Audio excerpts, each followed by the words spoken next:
රාත්‍රී 7:01 හැමෝටම ආයුබෝවන් කියලා ප්‍රාර්ථනා කරනවා. සමාධිට්ටි වැඩසටහන ආරම්භ කරනකන් ඔබ නොවීසෙල්ලෙන් බලා සිටියා කියලා අපි දන්නවා. මුහුණු පොත් මාර්ගයෙන් අපි VFM රේඩියෝ අපේ ප්‍රධාන ගුවන් විදුලි නාලිකාවෙන් 107 මාර්ගයෙන් ඔබට දැනුවත් කරා අද දවසේ සිදුවෙන්නා වූ කර්තව්‍ය පිළිබඳව. ශ්‍රී ලාංකීය ගුවන් විදුලි ඉතිහාසයේ ප්‍රථම වරට මේ වගේ සාකච්ඡාවක් ඔබ වෙනුවෙන් ඉදිරිපත් කරන්නේ ඔබගේ ඉමහත් ඉල්ලීම් මත. ඉතින් ආදරණීය හිතවතුනි, මුහුණු පොතෙන් අපි සඳහන් කරා වගේම 107න් සඳහන් කරා වගේම ඔබගේ ගැටලු කරුණු කාරණා බොහෝමයකට විසඳුම් ලබා දෙන තමයි අද දවසේ මේ විදියට සම්මාදිට්ඨි වැඩසටහනින් අපි සූදානම් වෙන්නේ.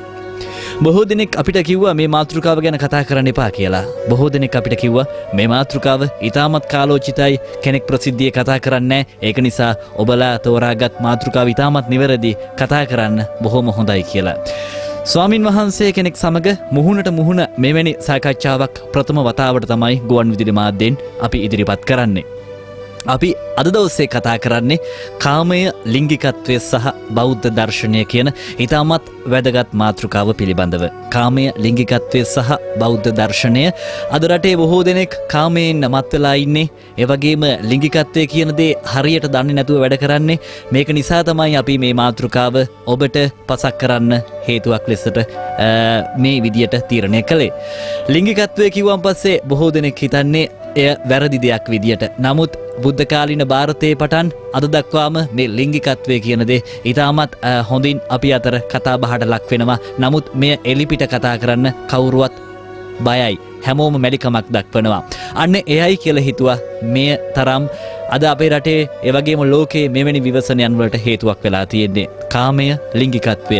මේ දෙකත් එක්ක බෞද්ධ දර්ශනය කොහොමද සැසඳෙන්නේ? මේ පිළිබඳව කතා කරන්න වෙනදා වගේම සම්මාදිට්ඨි වැඩසටහනේ අපේ සම්පත්දායකයා විදියට කටයුතු කරන දෙහිවල බෙල්ලන්තර සිරි සදහම් ආශ්‍රම වාසී පූජනීය සිරි සමන්ත භද්‍ර ස්වාමීන් වහන්සේ ගෞරවපූර්වක විරේඩියෝ ප්‍රධාන මැදිරියට වැඩම කර සිටිනවා. ඔබට අවස්ථාව තියෙනවා පුරා පැයක් අපි මේ මාතෘකාව සාකච්ඡා කිරීමෙන් අනතුරුව 5:75:22 දුරකථන මාර්ගය ඔස්සේ ඔබගේ ගැටළු යොමු කරන්න. ඔබ බොහෝ දෙනෙක් මුහුණු පොත VFM සම්මාදිට්ඨි මුහුණු පොතේ සඳහන් කරලා තිබුණ ගැටළු. ඒ ගැටළු අපි රැගෙන ඇවිත් තියෙනවා.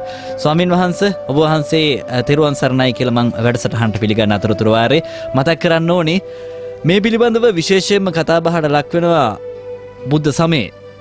බුද්ධ සමයේ මේ පිළිබඳව කතා බහට ලක් වෙන්නේ බුදුන් වහන්සේගේ අනුගාමිකේ නැත්නම් ඒ සංඝ සමාජයේ සිටින්නා වූ භික්ෂුන් වහන්සේලා යම් කිසි අවස්ථාවක කරන්නා වූ කිසියම් වැරද්දක් හේතුවෙන්.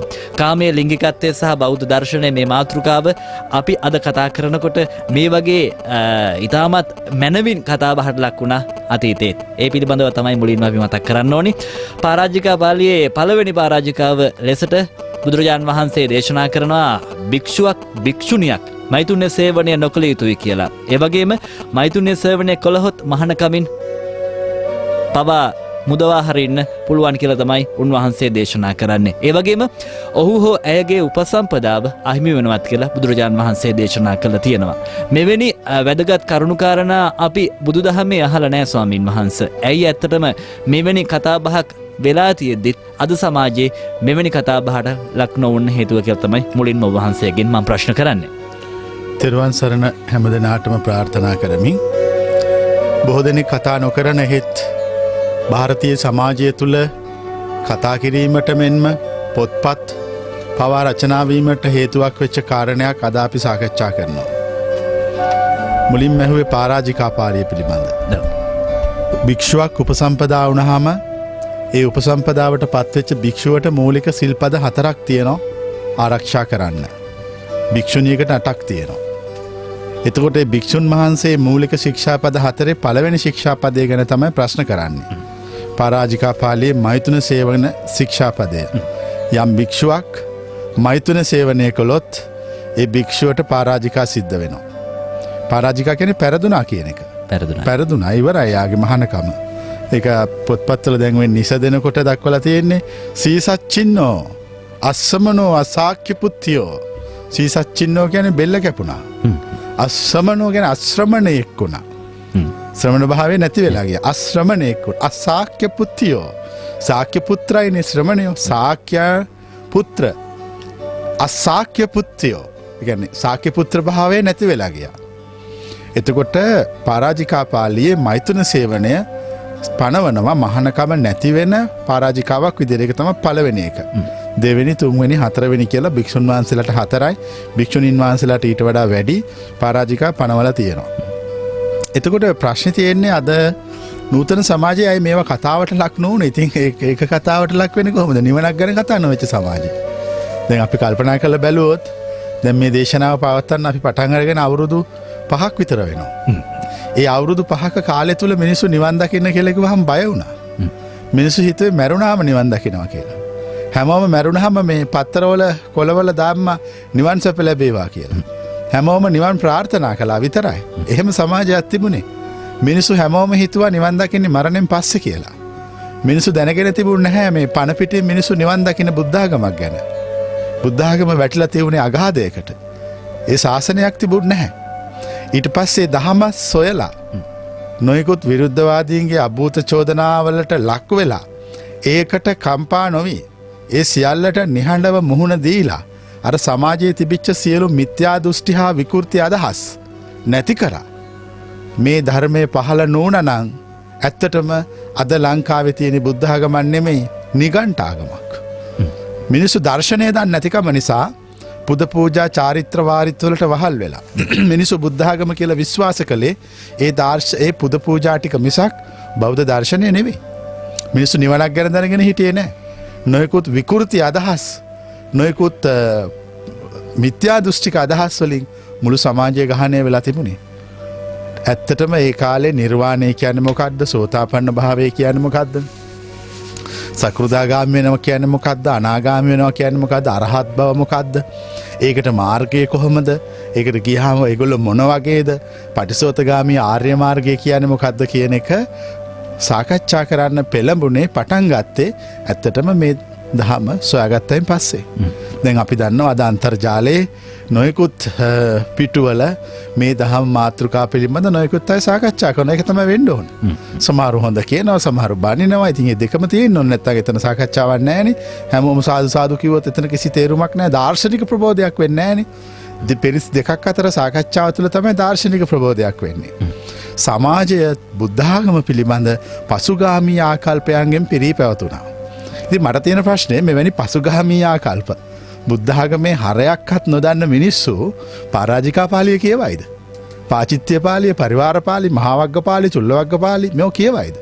ඒව කියවන්නේ නැහැ කවුරුවත්. ඒගොල්ලෝ ජාමි බේර ගන්න පූජාවක් කරනවා. මැරුණාම 7 දවසේ පාංශකූලේ දීලා 7 දවසේ බණ කියලා 3 මාසේ දාන දීලා අවුරුදු පතා දන් දීදී හිටියා. එතනින් එහාට නිවන් දකින ක්‍රමයක් පිළිබඳ කාටවත් අදහසක් තිබුණේ නැහැ.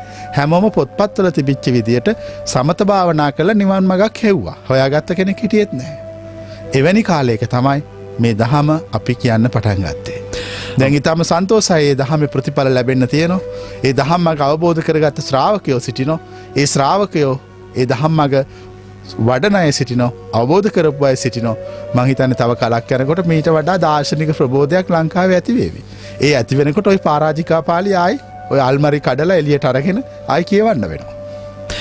ඇත්තටම මේ ඔබ වහන්සේ මූලික අවස්ථාවේ විග්‍රහ කරා මේ පරාජිකා පාළියේ සඳහන් වුණු කරුණු සම්බන්ධයෙන්. එතකොට මේ මට අහන්න හිතනවා ස්වාමීන් වහන්සේ මේ ඇත්තටම කාමය කියන්නේ මොකක්ද? කාමාශාව කියන්නේ ලිංගිකත්වය විතරක්ද? බුද්ධාගමේ කාමය කියන වචනේ කොටස් 5කට බෙදෙනවා. රූපකාම, ශබ්දකාම, ගන්ධකාම, රසකාම, ස්පර්ශකාම. දැන් අපි හැමෝටම කාමය කියව ගමන් මතක් වෙන්නේ කාමාශාව. බුද්ධාගම ඊට වඩා පළල්. මිනිස්සුන්ට දැන් මිනිස්සු මං කියන්නේ මිනිස්සු හරි වල් කියලානේ. මේ මිනිස්සු හරි වල්. ඒ වල් නිසා තමයි මොකක් හරි එකක් කිව්ව ගමන් ඒක ඒ වල්කමට සාපේක්ෂව තමයි ඒගොල්ලෝ විග්‍රහ කරගන්නේ. ඒක මහා සමාජය තුළ තියෙන පිළිකාවක්. දැන් අපි බලනවා මේ සමාජය සමහරුන්ගේ කාමාශාව කියන්නේ එකක් විතරයි. අනික මට පේන්නේ සමාජය දැන් කාමාශාවන් සමහර ඒවා මිනිස්සුන්ගේ විකෘති කාමාශාවන් පවතිනවා. සමහරු ඉන්නෝ මේ සංවාසයේදීලා ඝාතනය කරන. දැන් අපි දැක්ක පහුගිය දවස්වල ජනමාධ්‍ය වලින් කිව්ව ගොඩක් පොඩි ළමයි දූෂණය කළා මරලා තියෙනවා. ඒක ඊටාම සාහසික ක්‍රියා. දැන් එහෙම වෙන්නේ ඇයි? ඒක එවැනි දරුණු තත්ත්වයන්ට මිනිස්සුયો පත් වෙන්නේ ඇයි? එකම හේතුවයි තියෙන්නේ. නිවන් මඟ දන්නේ. අර සිත අනිත් පැත්තට කරකවලා නැහැ. පටිසෝතගාමී දර්ශනයක් ඉගෙනගෙන නැහැ. පුද පූජාවන් කළ පමණින් මිනිසෙක් සුචරිතවත් කරන්න බෑ. සිල් සමාදන් වෙච්ච පමණින් මිනිසෙක් සුචරිතවත් වෙන්නේ නැහැ. භාවනාවක් කළ පමණින් මිනිසෙක් සුචරිතවත් වෙන්නේ නැහැ. මිනිස්සු සුචරිතවත් කරන්නේ දර්ශන විසින්. දර්ශන තිබුණේ අපේ සමාජයේ. දර්ශනයක් තිබුණේ නැහැ. විශේෂයෙන් බුද්ධ දර්ශනය තිබුණේ නැහැ. හැමෝම බුද්ධ දර්ශනය කියලා හිතාගෙන හිටියේ පොත්පත්වල තිබිච්ච ටික මිසක් ප්‍රායෝගිකව පුහුණු කරපු ක්‍රමයක් නෙමෙයි. දැන් අපි ප්‍රායෝගිකව පුහුණු කරන්න ඕන විදියක් නිවන් දකින්න ලේසි කෙටි පැහැදිලි මාර්ගයක් කියලා දීලා තියෙන්නේ. එතකොට කාට හරි හිතනව නම් මේ සසර දුකයි කියලා, කාට හරි හිතනව නම් මේ ජීවිතයේ තේරුමක් නැහැ කියලා, ඒගොල්ලන්ට කලින් විකල්පයක් තිබුණේ නැහනේ. ගෙලවලලා ගන්නව ඇරෙන්න. දැන් විකල්පයක් තියෙනවා. ඒ විකල්පේ තමයි ගිහි ජීවිතය අත්හැරලා දාලා ඇවිල්ලා ඒ සසර දුක නම් නිවන හොඳ නම් ඒ නිවන් මඟ හොයාගෙන ටිකෙන් ටික යන්න. මිනිස්සු හැම ජාතියකම මිනිස්සු ආගම වෙනුවෙන් වියදම් කරනවා. විශේෂයෙන් ව්‍යාපාරිකයෝ, දේශපාලඥයෝ, ධනවතුන්. ඒකට හේතුවක් තියෙනවා. ඒක තමයි ඒගොල්ලන්ගේ ජීවිතේ විකල්පය. යම් වෙලාවක ඒගොල්ලෝ ගත කරන ලෞකික ජීවිතය එපා වුණොත් ඒගොල්ලන්ට තියෙන එකම විකල්පය ඒගොල්ලන්ගේ ආගම මොකක් වුණත්. ඒගොල්ලෝ ආගමික ජීවිතයට ප්‍රවිෂ්ඨ වෙනවා. අපිට වෙච්ච ප්‍රශ්නය ඒ ආගමික ජීවිතයේ දර්ශනයකින් පරිපූර්ණ වුණේ නැහැ. හැමෝම පොත්පත් කටපාඩම් කරමින් ඒවා උගන්වමින් ජීවත් වුණා. හැබැයි එහි අන්තර්ගතය ප්‍රායෝගිකව පුහුණු කළේ නැහැ. දැන් සමාජය වෙනස් වෙලා විශේෂයෙන් තරුණ පිරිස ඒ දහම අහනවා. ඒ දහම හරි ලේසි. ඒ කිසි අමාරුවක් නැහැ. හෙමින් පියවරෙන් පියවර ටිකෙන් ටික හිත හදන ක්‍රමයක් කියන්නේ. ඒක හිත හදාගෙන හිත පිරිසුදු කරගන්න විදිය අපි පැහැදිලිව උගන්වනවා. ඒතකොට අපි කෝ කාමයේ කොටස් 5යි. රූපය නිසා දැන් අපි ඇහින් රූපයක් දකිනවා. එතකොට කාමය සිත තුළ පහළ වෙන්නේ. රූපේ නෙමෙයි පහළ වෙන්නේ, සිතේ පහළ වෙනවා. ඒ රූපය අපි දකින රූපයට ආශාවක් අපේ හිතේ තියුණොත් ඒක නිසා බැඳීමක් ඇති වෙනවා. එතකොට ඒ කාමයේ පහළ වෙන්නේ අර සාපේක්ෂක එක්ක සංසන්දනය කළා. සංකප්ප රාගා පරිසස්ස කාමා. කාමය කියන්නේ පුරුෂයන් කෙරෙහි පුරුෂයන්ගේ සිතෙහි සංකල්ප කෙරෙහි ජනිත වන රාගයයි. සංකල්ප කෙරෙහි ඇතිවන බැඳීමයි. දැන් අපි මොකක් හරි දැන් මෙතන ටොපියක් තියෙනවා. මෙතන ටොපි කොලයක් තියෙනවා. දැන් මෙතන දෙකක් තියෙනවා. දැන් කෙනෙකුට ආශාවක් පහළ වෙන්නේ නැහැ ටොපි කොලේට. කෙනෙකුට ආශාවක් පහළ වෙන්නේ ටොපියට. ඒ කියන්නේ යා ටොපි කලින් කාලා තියෙනවා. සාපේක්ෂකයි. මෙම සංසන්දනය කරලා බලනවා මේ ටොපි මේ රහයි. මේක හොඳයි. මේකට මට කන්න ඕන කියලා ආශාවක් පහළ වෙනවා. ආශාවක් පහළ වුණාම එයා ඒක සතු කරගන්න වෑයම් කරනවා. සතු වුණොත් සතුටු වෙනවා. ඒක සතු කරගන්න බැරි වුණොත් හොඳින් හරි නරකින් හරි ගන්නවා කියලා යනෝනේ. එහෙම කරන්න බලනවා. ඊට පස්සේ අහිමි වුණොත් පශ්චාත්තාප වෙනවා. නැත්තම් මිය යනවා. එතකොට මේ සියල්ලට හේතුව වුණේ මොකද්ද? ඒ වස්තුව කෙරෙහි, ඒ ද්‍රව්‍ය කෙරෙහි ඇති කරගත්ත බැඳීම. බැඳීම නිසා තමයි ඇස නිසා මිනිස්සු බැඳෙනවා. ඇසයි රූපයයි නිසා, කනයි ශබ්දයයි නිසා, නාසයයි ගඳයි නිසා, දිවයි රසයි නිසා, ශරීරය හා ස්පර්ශය නිසා මේ අදාගන්න බැඳීම් සමුදාය මිනිස්සුන්ට සසරක් නිර්මාණය කරනවා. ස්වාමින් වහන්සේ මේ අපි ප්‍රථම වතාවට මේ වගේ මේ අත්දැකීමක් ලබනවා වෙන්න පුළුවන්නේ. කාමය කියන දේ ප්‍රථම වතාවට ලබන්නේ. එතකොට එහි ඔය කියන උදාහරණයත් එක්ක සසඳීමක් කරන්න බෑ නේද? ඔව්. දෙවෙනි අවස්ථාවේ ඉඳන් තමයි ඒක පුරුද්දක් වශයෙන් සංවර්ධනය වෙන්නේ. ප්‍රථම අතාවේ ලැබුවත් ඒක ඊට කලින් අහලා තියෙනවා. එතකොට ඒක ඇත්තටම මේ ඇස, කන, නාසය, දිව, ශරීරය, මන කියන ඉන්ද්‍රිය පහෙන්මයි කාමය ගන්නෙ. ඇසෙන් ගන්නවා, කනෙන්, නාසයෙන්, දිවෙන්, ශරීරයෙන්. ඒ පහේ එකතුවක්. කිසි කෙනෙකුට ඊට කලින් ඒ ගැන වචනයක්වත් අහලා නැත්නම් එතන වින්දනයක් පවතින විදියක් නැහැ. ඊට කලින් සියල්ල අහලා තියෙනවා. අහලා මනසින් චිත්‍රම අවලා තියෙනවා. ඇත්තටම මිනිස්සු කාමයේ විඳිනව නෙමෙයි අර මනසින් මවපු චිත්‍ර එක්ක රමණය කරනවා. සතුටු වෙනවා. මානසිකව තමුන් හිතපු දේවල් වුණා කියලා සතුටු වෙන එකක් විතරයි වෙන්නේ. කෙනෙකුට කාමය නිසා එකපාරයි සන්තෝෂ වෙන්න පුළුවන්. දෙවෙනි පාර හිතලා සන්තෝෂ වෙන්න පුළුවන්. පුරුද්දට සන්තෝෂ වෙනවා. සාපේක්ෂ නිසා සතුටු වෙනවා. සාපේක්ෂක නිසා සතුටු වෙනවා. සංසන්දනය කර සතුටු වෙනවා. මේකට වඩා මේක හොඳයි. ඒකට වඩා මේක හොඳයි. මේකට වඩා මේක හොඳයි. දැන් මං අහන්නේ මේ සියල්ල අවසානයේ කොහොමද? මේ සියල්ල ඉවර කරන්නේ කොහොමද? මේ කාමාශාවන් නැති කරන්නේ කොහොමද? මේකට එක ක්‍රමයක් මම පනවනවා. මේ සියල්ල අතාරින්න කියලා. මේ සියල්ල කෙරෙහි නොබැඳී සිටින්න කියලා. ඒතර නොබැඳී සිටින්න කියලා කිව්වාම හිත කියනවා බැඳෙන්න කියලා. ඒ හිත සසරට කෑදරයි. ඒ හිත පවතින ආශාවක් තියෙනවා. සසරට කෑදර වෙච්ච හිත හැමතිස්සෙම ඔබට පාර වරද්දනවා. සසරට කෑදර වෙච්ච හිත හැමතිස්සෙම මිනිස්සු අපායට ගෙනියනවා. නමුත් මිනිස්සු අපායට ගෙනියන්න ඒ සිතම අපට පුළුවන් කරකවලා ශක්තිමත් කරලා නිර්වාණය පැත්තට ගෙන යන්න. ඒ නිසා හැමතිස්සෙම කාමය පහළ වෙන්නේ සංකල්ප නිසාමයි. හොඳයි ස්වාමීන් වහන්සේ දැන් අපි මේ අපේ බෞද්ධයාගේ නිත්‍ය සීලේනේ පංචශීලය කියලා කියන්නේ. මේ පංචශීලයේ සඳහන් වෙනවා මේ කාමයේ වර්ධවා හැසිරීම කියලා. ඇත්තට මේ කාමයේ වර්ධවා හැසිරීම කියලා කියන්නේ කොහොමද? කාමයේ වර්ධවා හැසිරීම කියලා කියන්නේ පැහැදිලිවම තමුන් සතු නොවන ස්ත්‍රියක් සමග පිරිමියෙක් නම් ස්ත්‍රියක් නම් පිරිමිය සමග සංවාසය යෙදීම හෝ වෙනත් වැරදි ක්‍රියාවක නිරත වීම එච්චරයි. දැන් සමහර විග්‍රහ කරනවා මේ ඇසින් රූප බලන්නේ නැතුව කනෙන් නාසයෙන් එහෙම කාම සුවිච්ඡාචාරාවක් විස්තර වෙන්නේ ඒක ගොඩක් ගැඹුරුයි කියන සීලය. අපි කියන්නේ ඒකට ඉන්ද්‍රිය භාවනාව කියලා. ඉතින් පංචශීලය වගේ මූලික සීලයකදී ඉන්ද්‍රිය භාවනාවක් වෙන ගැඹුරු સિદ્ધාන්තයක් කතා කිරීම කොහෙත්ම අවශ්‍ය නැහැ. එතකොට ඒ බුද්ධ ආගම ප්‍රායෝගික නොවන බුද්ධ ආගමක් වෙනවා. සාමාන්‍යයෙන් පන්සිල් රැකගෙන ජීවත් වෙන්නේ ගැඹුරට දර්ශනය දන්නේ නැති අයනේ. ඒක මූලිකව ඒගොල්ලෝ කරන එකක්. මූලික සීලය පංචශීලය.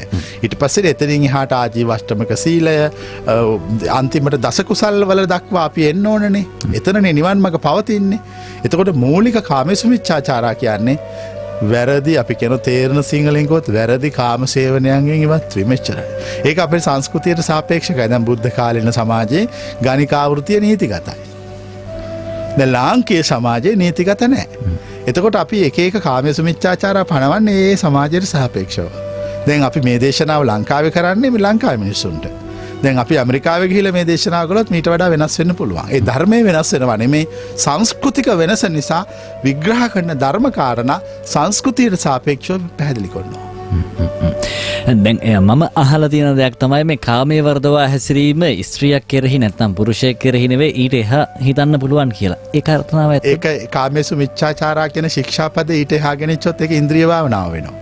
එතකොට අපි ඉන්ද්‍රිය එතකොට දැන් කාමසුමිච්ඡාචාරා කියලා දක්වලා දෙන මූලික ශික්ෂාවක්නේ. දැන් මම අහන්නේ මූලික ශික්ෂාවක් ඉන්ද්‍රිය භාවනාවක් දක්වා දුර ගෙනියන්න ඕනේ නැහැ. එහෙනම් ඉතින් කෙලින් ඉන්ද්‍රිය භාවනාව ඉගෙනුවා නම් ඉවරයිනේ. මං කියන එක පැහැදිලිද? මූලික පංචශීලයේහි මූලික සීලයක් ඒක බේසික් එකක්. ඒ බේසික් එක වැඩි ගැඹුරු කරලා දරුණු කරන්නේ නැහැ. එතකොට ඒක ඥානය තියෙන කෙනෙකුට විතරයි කරන්න පුළුවන්. දැන් පන්සිල් රකින්න එකට ඕනම කෙනෙකුට කරන්න පුළුවන් නේ. මූලික තේරුමක් තියෙන දැක්මක් තියෙන කෙනෙකුට ඉතින් ඒක ප්‍රමාණවත්. ඒකට ගැඹුරු දාර්ශනික අර්ථ එකතු කළොත් වෙන ප්‍රශ්නය ඒක නිකන් අර මේ ලොකු ඥානවන්තයන්ගේ අයිතියක් වටපත් වෙනවා පන්සිලුත්.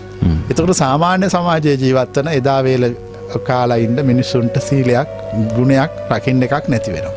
ඒ නිසා මම කියන්නේ මේ කාමසුමිච්ඡාචාරා කියන්නේ අර වැරදි කාම සේවනයෙන් අයින් වීම විතරයි. එහෙම නැතුව ඇස කන නාසය දිව ශරීරය කියන පංචේන්ද්‍රයන් দমনය කරන ක්‍රමයක් දක්වා ඒක ගෙනියන්න අවශ්‍ය නැහැ. එimhe ගෙනිච්චොත් එතන අවුලක් වෙනවා. එතකොට අර සමාජයට ඒකෙන් හානියක් වෙනවා.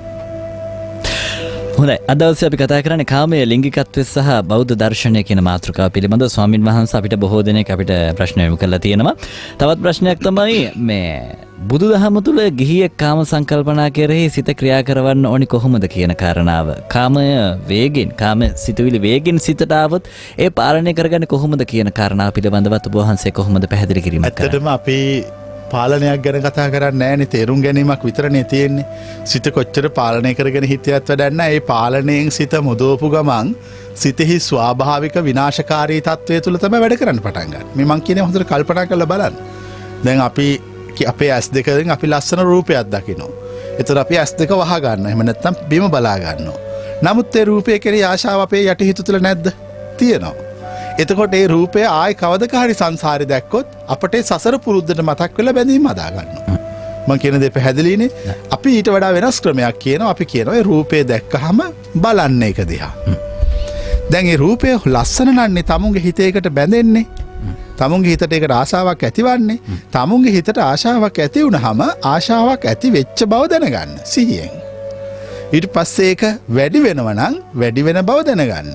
ඊට පස්සේ ආශාව නැති වෙනවා නම් නැති වෙන බව දැනගන්න. ඒක තමයි විපස්සනාව. ඒක තමයි විපස්සනාව. ඉතින් මේ ජීවිතයේ ලැබෙන හැම අරමුණක්ම විපස්සනාවක්. විපස්සනාවකින් තොරව අරමුණක් තියෙන්න බෑ බෞද්ධයෙකුට. ප්‍රශ්නේ තියෙන්නේ බෞද්ධයෝ ඔච්චර ගැඹුරු නැහැ. බෞද්ධයෝ නිකන් මඩ වලක් වගේ. ඒක වෙලා තියෙන ඒගොල්ලන්ව ගැඹුරු කරන්න තරම් ගුරුවරයෙක් පහළ වුණේ නැහැ. දැන් තමයි ඒගොල්ලන්ට ගුරුවරයෙක් ඉන්නේ. යමක් හිතලා කල්පනා කරලා සාකච්ඡා කරලා තර්ක විතර්ක කරලා පැහැදිලි කරලා ප්‍රතික්ෂේප කරලා පිළි අරගෙන නිවැරදි නිරවුල් ඍජු මාවතක් පෙනුනේ. ඉතින් තව අවුරුදු 5ක් විතර යනකොට අර මඩ වලවල් ටික ඔක්කොම වැහිලා හොඳ ගැඹුරු නිල්දිය පිරි ජලාශ වැනි බෞද්ධයෝ අනාගතේ බිහි වේවි. ඇත්තටම මේ ස්වාමින් වහන්සේ අද සමාජයේ මේ කාමය ලිංගිකත්වය කියන දේ හැංගිලා කතා කරන තමයි හැමදෙනාම මේ එක පිළිබෙලා ඉන්නේ. ඒක අපේ අර මේ මම කියන්නේ ඒක අපේ සංස්කෘතිය අවුලක් ප්‍රශ්නයක්. එහෙම හැංගිලා කතා කරන්න ඕනේ නැහැ. දැන් ගොඩක් ඔය දැන් අපි දන්නවා සමාජය තුළ ගොඩාක් විකෘති සිද්ධ වෙන එකක් තමයි විශේෂයෙන් වෙන කුඩා ලදරුවන් ඝාතනය කිරීම. ඒ වගේ ඇති වෙන්නේ ඒවා විවෘතව කතා කරලා පැහැදිලි නොකළ නිසා. දැන් පාසල් වල වුණත් ළමයින්ට මම දරන අදහස ඒ අවසියල්ල උගන්වන්න ඕන. එහෙම ඉගන්නුවොත් තමයි ඒගොල්ලෝ මේ ගැන දැනගන්නේ. නැත්තම් ඒගොල්ලෝ නොදැනුවත්කම නිසා ඒගොල්ලෝ නොයෙකුත් කරදරයන්ට මුහුණ දෙනවා. අපි දන්නවා ජනම ওই පත්තර හොය දාලා තියෙන ගොඩක් සිද්ධි.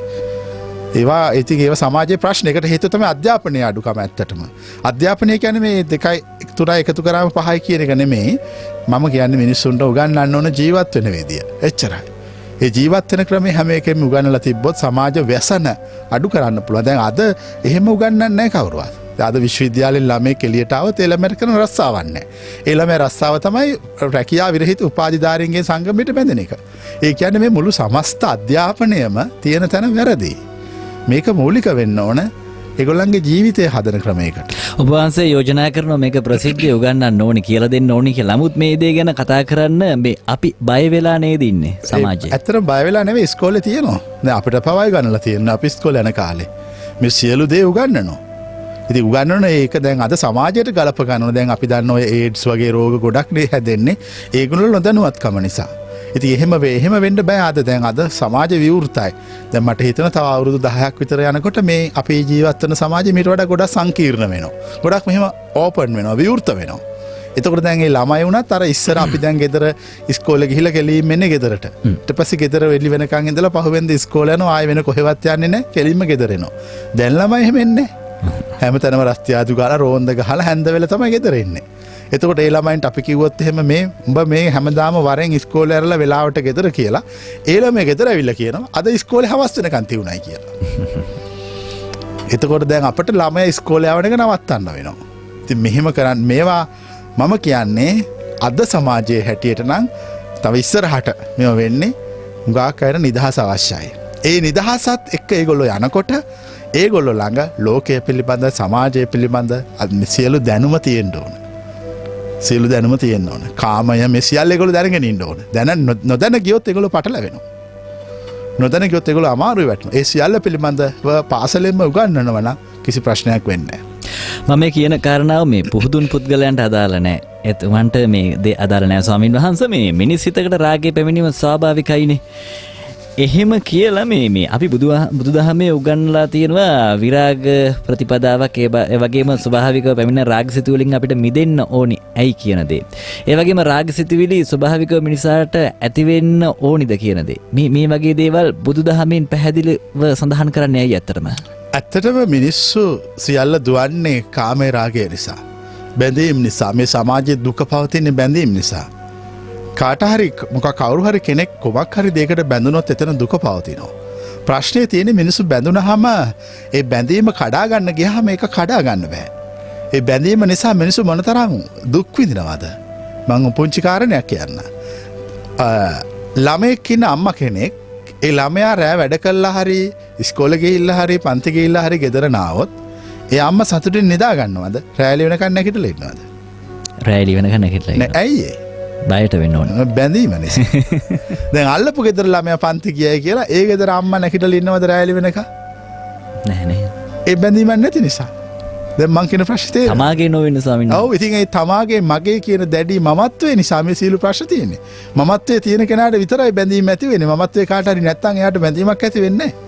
එයාට ඒවා ද්‍රව්‍ය වස්තු විතරයි. නමුත් ඔය ලාංකික සමාජයට ඔක අපිට අනුගත කරන්න අමාරුයි කියලා මං හිතනවා. ඒ අමාරු නෙමෙයි අපි තේරුම් ගත යුතුයි. මවක් මේ මම මෙහෙම මේ ළමයට බැඳලා ඉන්නවා. මේ බැඳීම නිසා මම නිදි මරනවා. ඒක තමයි මම හදාගත්ත බැඳීම් ගොඩ. දැන් සමාජයේ සංවේදී වෙලා තියෙන්නේ. දැන් අද බලන්න ඔය මම ඔය ඔක්කොම ඔය අන්තර්ජාලේ යන ඒ ලිපි මේවා කියවන මට පේනවා මේ මිනිස්සු හරි මෝඩයි. සංවේදීව හැම දෙයක් දිහාම බලනවා. යථාර්ථවාදීව බලන්නේ. සංවේදීව බලනවා යථාර්ථවාදීව බලන්න. ඒකට හේතුව ඥානවන්තයන්ගේ උගතුන්ගේ ප්‍රතිශතයේ අඩුවක්. සමාජයේ ලොකුවට ඒක බලපාලා තියෙනවා. ඒක සමාජයේ දෙදරුම් කාලා තියෙනවා. ඥානවන්තයෝ උගතුන් සමාජයේ අඩු වුණාම සංවේදී භාවය වැඩි වෙලා යථාර්ථවාදී භාවය අඩු වෙනවා. දැන් අපි කරන්න ඕන යථාර්ථවාදීව බලන්න ඕන. ඇත්ත ඇති සැටියෙන් දකින්න ඕන. අන්න එහෙනම් හරි. ඇත්ත ඇති සැටියෙන් දකිනකොට අපට අපි ගැන තේරෙනවා. මමත්වයේ තියෙන විදිය, බැඳීම් හැදෙන විදිය, අපි එකිනෙකාට සලකනකොට වෙනස් විදියට සලකනවා. ඒ අපේ බැඳීමට සාපේක්ෂව. අපිට වඩාත්ම ළඟායට අපි ළඟින් සලකනවා. අපිට දුරස්ත වෙච්ච අයට දුරින් සලකනවා. ඒ අපේ බැඳීම් නිසා. ස්වාමින් වහන්සේ දැන් මේ බැඳීමත් එක්ක අපිට ලොකු මේ කතාවක් තියෙනවනේ. මව, පියා, ඒ වගේම දරුවෝ, සහෝදරයෝ. නමුත් අපිට මේ අපි කතා කරන මාතෘකාවත් එක්ක ගත්තන් පස්සේ කාමයේ ලිංගිකත්වයේ මේ දේවල් මේ පෞල් පරිසරය තුළ කතා කරන්න කට්ටිය මැලිකමක් දක්වනවා මම මුලින්ම කිව්වා. නමුත් අද සමාජයේ මේ කතාවන් පිළිබඳව එලිපිට විශාල වශයෙන් කතා කරන්න බලාපොරොත්තු වෙන්නෙත් නැහැ. ඒ වුණාට මේ අපේ වැඩිහිටි වේවා තරුණයෝ වේවා තරුණියෝ මේ සමාජයේ තියෙනව මේ කතාවන් පිළිබඳව ඕනා තරම් මේ හොයනවා. ඔවුන් අසහනෙන් පෙළෙනවා. අපි අහලා තියෙනවා දැන් අවුරුදු 2-3ක ඉඳන් මේ ශ්‍රී ලංකාව මේ Google වලින් සර්ච් කරලා තියෙනවා සෙක්ස් කියන වචනය. ලංකාව තමයි අංක 1ට ඇවිල්ලා තියෙන්නේ. ඒ කියන්නේ මේගොල්ලෝ අසහනකින් ඉන්නේ. ඉතින් මේ අසහනකින් ඉන්න මිනිසුන් ඒ වගේම මේ වගේ බුදුදහමක් උදේට බණ වලින් පටන් ගන්න. හවසට පිරිත් වලින් ඉවර කරන්නේ. නමුත් ලොකු අසහනකින් ඉන්නවා. ඇයි මෙච්චර මේ අසහනකාරී සමාජයක් මේ වගේ මේ ලිංගිකත්වයේ පිළිබඳව අසහනකාරී සමාජයක් බිහි වෙලා තියෙන්නේ. නමුත් අපි ඉගෙනගෙන තියෙන හැම නෙමෙයි. අපි මේ බෞද්ධ රටක් කියන දේ ඉන්න අපි ඉන්නේ. සමාජය දිහා බැලුවාම හැමෝම තම තමන්ට සාපේක්ෂ වෙච්ච ආශාවල් ගොඩක් හදාගෙන හිත ඇතුලේ ඒ ආශාවල් ටික යථාර්ථයක් වෙනකම්ම දුවනවා. ඒක හරියට අස්සෙක් දුවනවා වගේ. අස්සෙක් දුවනකොට ටකස් ටකස් ටකස් ටකස් ගාලා ශබ්දය ඇහෙනවා. කොච්චර අහගෙන හිටියත් ඒ ශබ්දය ඉවර වෙන්නේ නැහැ. මට පේන්නේ මිනිස්සෙගේ හිත තුළ පවතින ආශාවල් ඒ වගේ ඉවර වෙන්නේ නැහැ. ඒගොල්ලෝ එකක් ඉවර කරනකොට තව එකක් හොයාගන්නවා. අනික තමයි සෝවහන් නොවෙච්ච මේ නිවන් මඟ අවබෝධ නොකළ කෙනෙකුට දරුණු කාමාශාවක් පවතිනවා. ඒ දරුණු කාමාශාවක් කියලා කියන්නේ එයා කොහොම හරි සතු කරගන්න බලනවා. එහෙම බැරි වුණොත් විනාශ කරනවා, ඝාතනය කරනවා. දැන් අපි කොච්චර දැකලා තියෙනවද මේ තමන්ගේ පෙම්වතිය හරි පෙම්වතා හරි තරහ වුණා කියලා එක්කෙනෙක් කියලා අනිකට පිහින් අයිනවා. ඒ දරුණු කාමාශාවක් ඒක. ඒක මනුෂ්‍ය ඝාතනයක් දක්වා දුරදිග යනවා. ඇත්තටම මම කියන්නේ ධර්මයේ දන්නේ නැතිකම කියලා. දැන් අපි කිව්වා ටීවී වල රේඩියෝ වල උදේ ඉඳන් ඉඳි බණ කිව්වට ඒවා කතන්දරනේ ඔක්කොම. ඒවා කතන්දර. ඒවා පොත්වල තියෙන කතන්දර. ඒ කතන්දර කාර්යයන්ටත් ඒකම තියෙනවා නේද අවුල තියෙන්නේ. මම කියන එක පැහැදිලිද? අපි මෙතන මම කිව්ව එකයි ඉමෝෂන්ස් වැඩි, මේ හැඟීම් වැඩි සමාජය තුළ. ඒක නිසා සමාජය පිරිහිලා තියෙනවා, යථාර්ථය අඩුයි. දැන් අපි සමාජයේ යථාර්ථවාදීව කතා කරන්න ඕන. ඒ මිනිස්සුන්ගේ ඇත්ත ස්වභාවය විග්‍රහ කරන්න ඕන. එතකොට අපි මිනිස්සු තේරුම් ගන්නවා අපිට වැරදිලා තියෙන්නේ මෙතන. අපි මේක සකස් කරගන්න ඕන. එතකොට අපි ජීවිතේ නිවැරදි කරගන්නවා. පිරිත් ඇහුවයි කියලා කාමාශාව නැති වෙන්නේ නැහැ. ඉතින් පිරිත් ඇහුවාම කාමාශාව නැති වෙනවා නම් ධර්ම සාකච්ඡාවල තේරුම් ගන්න නැහැ. නමුත් මේ අපි බෞද්ධ රටක්නේ. බෞද්ධ රට මෙහෙමයි. අපි බෞද්ධ කොඩිය ගහගෙන ඉවර වෙලා තමයි අර ගිහිලා සර්ච් කරන්නේ. බෞද්ධ රටක් කියලා කේ ඉස්සරහ කොඩි ගහගෙන ඔක්කොම ඒක නෙමෙයි අවශ්‍යතාවය. සර්ච් කිරීම නොකිරීම ගැන නෙමෙයි මම කතා කරන්නේ. ඒගොල්ලෝ එන්න ඕන තැනට ඇවිල්ලා නැහැ හරියට. ඒගොල්ලෝ නිකන් වටේ අපි කියන්නේ මේ වටේ යනවා කියලා ඉන්නවා. මම දැකලා තියෙන ගොඩක් අය මේ ලංකාවේ බෞද්ධයෝ මහා ලොකුවට පාරම්බානෝ බෞද්ධයෝ කියලා. හැබැයි ඇති බෞද්ධකමක් නැහැ. ඊට වඩා අර යුරෝපයේ කිසිම දෙයක් නොදන්න මිනිහෙක් ළඟ බුද්ධ ආගම පවතිනවා. ඒගොල්ලෝ ළඟ අපි හුඟක් ඔය යුරෝපීය ජාතිකව ලංකාවේ බෞද්ධයන්ට හරියට නිග්‍රහ කරනෝනේ බෝන් බුද්දිස් කියලානේ කියන්නේ. උප්පත්ති බෞද්ධයෝ කියලා කියන්නේ. උප්පත්ති බෞද්ධයෝ ගැන මෙලෝ හසරක් තේරෙන්නේ නැති මිනිස්සුයි කියන එක. දැන් ඒතර ඔබත් කවුද? Bone Buddhist. අපි උප්පත්තියම බෞද්ධනේ. ඉතින් උප්පත්ති ඒගොල්ලෝ කියන්නේ උප්පත්තියෙන් බෞද්ධ මිනිස්සු මේ කිසිම දෙයක් දන්නේ නැහැ. ඒගොල්ලෝ නිකන් ඉපදුණා අපි බෞද්ධ කියලා මහා ලොකුවට කෑ ගහ උදේ ඉඳන් හැන්ද වෙනකන් කැමර දිදී ඉන්නවා. නිවන දන්නෙත් නැහැ. සසර දුක නිවන ක්‍රමය දන්නෙත් නැහැ. කාමාදී ආශාවන් නැති කරන විදිය දන්නෙත් නැහැ. වෛරයෙන් කෝපයෙන් ඉවත් වෙන විදිය දන්නෙත් නැහැ. එකම එකක් දන්නවා අපි බෞද්ධයෝ කියලා බාරම්බාන. මේ වැරද්ද කරන්නේ වැඩිහිටි පරම්පරාව. ඉතින් ඒක තමයි තියෙන අවුල. ඒ අපේ නූගත්කම නිසා එහෙම වෙන්නේ. දැන් අපිට හැබැයි ඉස්සරහට මේව කරන්න බැරි වෙනවා. මොකද ලෝකයේ මිනිස්සු මේ දර්ශන පිළිබඳ හොයන්න පටන් ගන්නවා. එතකොට දැන් අපි හිතමු අපේ ලංකාවේ මිනිස්සෙක් පිටරට යනවා කියලා. බුද්ධාගම්කාරයෙක් ගියන් පස්සේ පිටරට ඉන්න බෞද්ධයෝ. ඒගොල්ලෝ යමක් දන්න මිනිස්සු. මේ අපි කියන දහම මේවා විපස්සනා කරලා ඒගොල්ලෝ හිත පුරුදු කරලා රාගය, කාමය ඒගොල්ලෝ තේරුම් අරගෙන ඒවා හිත තුළ වැඩ කරන විදිය දැකලා ඒවට කම්පා වෙන්නේ නැතුව ඒවට හිත සකස් කරගෙන ඒගොල්ලෝ ජීවත් වෙනවා. එතකොට ඒගොල්ලෝ මේ ලංකාවෙන් ගියවර බෝන් බුද්දිස්ලගෙන් අහනවා මොකක්ද ඔයගොල්ලෝ බුද්ධ ආගම කියලා කරන්නේ කියලා. ඒගොල්ලෝ කියනවා අපි පම්පෝයට පන්සල් ගිහලා මල් පූජා කරනවා කියලා. ඒතර අර මිනිස්සු හිනා වෙනවා. මං කියන දේ පැහැදිලිද? මේ පොයට පන්සල් ගිහලා මල් තියෙන එක නෙවෙයි බුද්ධ ආගම. බුද්ධ ආගම කියලා කියන්නේ හිත හදාගන්න එක. කාරු හරි පන්සල් දැකලා නැතත් කමක් නැහැ. හිත හදාගෙන තියනනම් එයා බෞද්ධයෙක්, බුද්ධ ශ්‍රාවකයෙක්. අපි සමාජයේ ගේන්න ඕන තැන එතනයි. අපිට සමාජයේ එතෙන්ට ගේන්න කියලා උපදෙස් දෙන කවුරුවත් හිටියේ නැහැ. අපිට හැමෝම උපදෙස් තුනේ පන්සල් යන්න, මල් පූජා කරන්න, පඬුරක් දාන්න, ගෙදර යන්න කියලා. හැමෝම මිනිස්සු එතෙන්ට ගෙනිච්චේ. ඒක ආගම පූජක වෘත්තියක් බවට පත් වුණා. දැන් තමයි ආගම දර්ශනයක් බවට පත් වෙන්නේ. ආගම දර්ශනයක් බවට පත් වෙනකොට සියලු සමාජ ව්‍යසන නැති වෙලා යනවා. සමාජය තුළ තිබිච්ච අසමබරතාවයන් නැති වෙලා යනවා. සමාජය සමතුලිත වෙනවා. සමාජය නිවෙනවා. සිසිල් වෙනවා. ඇත්තටම මිනිස්සෙගේ සිතේ වෛරය, කාමය මේවා නැති කරන්න තියෙන ලේසිම විදිය තමයි යාට ඒව ගැන තේරුම් කරලා දීම. එහෙම නැතුව ඒක හංග හිටියා කියලා කවදාකවත් ඒක නැති වෙන්නේ නැහැ. කුතුහලයේ තියෙන තාක් සර්ච් කරනවා. සියලු කුතුහලයන් අවසන් වුණාම නිදහසේ hina වෙනවා. අපි දේශනා කරන්න පැහැදිලි කරන්නේ සියලු කුතුහලයන් ඉවත් කරලා නිදහසේ hina වෙන දහම. එතෙන්ටයි පැමිණිය යුතුයි. ඔබ වහන්සේ මේ පෞල් සංස්ථාව නිවැරදිව පවත්වාගෙන යන්න දෙන අදහස මොකක්ද? ඉතින් ඇත්තටම මේ දේශ දැන් ඔය සම්මාදිට්ඨිය දිගට අහගෙන ඉන්නවා නම් ගෙදර කිසිම අවුලක් වෙන්නේ නැහැ. තරුණ පුතාටයි, වයසක ආච්චි අම්මලාට සීයලාටයි, පොඩි ළමයින්ටයි, අම්මලා තාත්තලාටයි ඔක්කොටම මේ දේශනාවේ යමක් කියවෙනවා. හොඳට අහගෙන ඉන්න මාසයක් දෙක.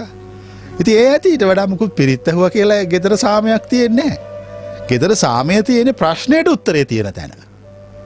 දැන් අද වෙලා තියෙන්නේ පුරුද්දට බණ අහනවා. උදේ ඉඳලා හැන්ද වෙනකන් ලැබෙන්නේ නැහැ මොකුත්. ප්‍රශ්නෙට උත්තරේ හොයන්න. ගෙදර ගැටුම් ඇති වෙන්නේ බැඳීම් නිසා. දැන් අපි හිතමු ගෙදර ළමෙක් ඉන්නවා. ඒ ළමයා කියන දේ අහන්නේ නැහැ. එතකොට ඒ ළමයාට ගෙදර අය තරවටු කරනවා. ඇයි ඒ ළමයා කියන දේ අහන තත්වයට පත් කරවන්න. ඇයි යා කියන දේ අහන තත්වයට පත් කරවන්න ඕන? ඒ ළමයාට ගෙදරින් බැඳලා ඉන්න නිසා. මං කියන දේ පැහැදිලිනේ? ඈ එතකොට ඒක දෙගොල්ලොම තේරුම් ගත්තොත් දෙමව්පියෝ තේරුම් ගන්න අපේ මේ ළමයාට තරවටු කරන්නේ අපේ මතයට, අපේ අදහසට මෙයා ගෙන්නන්න ඕන නිසා. ළමයා තේරුම් ගන්නවා මට මේගොල්ලෝ බනින්නේ, ගහන්නේ, නිඳා කරන්නේ මේගොල්ලෝ මාත්‍රික තරහක් නිසා නෙමෙයි, මට හරි දේ උගන්වන්න අවශ්‍යතාවය නිසා. දැන් ගෙදර ප්‍රශ්න ඇති වෙනවද? ප්‍රශ්න ඇති වෙන්නේ. කිසි ප්‍රශ්නයක් නැහැ. දැන් බැන්න කියලා තරහක් ගන්නවද ඒ ළමයි? දැන් සමහර ළමයි ඉන්නවා ගෙදරින් තාත්තා අම්මා ගැහුවාම යන්නේ පොලිසියට. මං අහන්නේ මොකද්ද මේ සමාජයට උනේ කියලා, කෝ බුද්ධාගම කියලා. දැන් කෝ අර බෞද්ධ කොඩිය විතරයි තියෙන්නේ. මුකුත්ම නැහැ. දැන් පහුගිය දවස්වල මේ 2550 බුද්ධ ජයන්තියේ හැමෝම බෝඩ් ගැහුවා පිළිවෙතින් පෙළ ගැසෙමු කියලා. දැක්කේ නැද්ද බෝඩ්? ඊට පස්සේ මම අවුරුද්දක් දෙකක් යනකම් මේ බෝඩ් ළඟ බැලුවා ගැහිච්ච පෙළක් ඉන්නවද කියලා.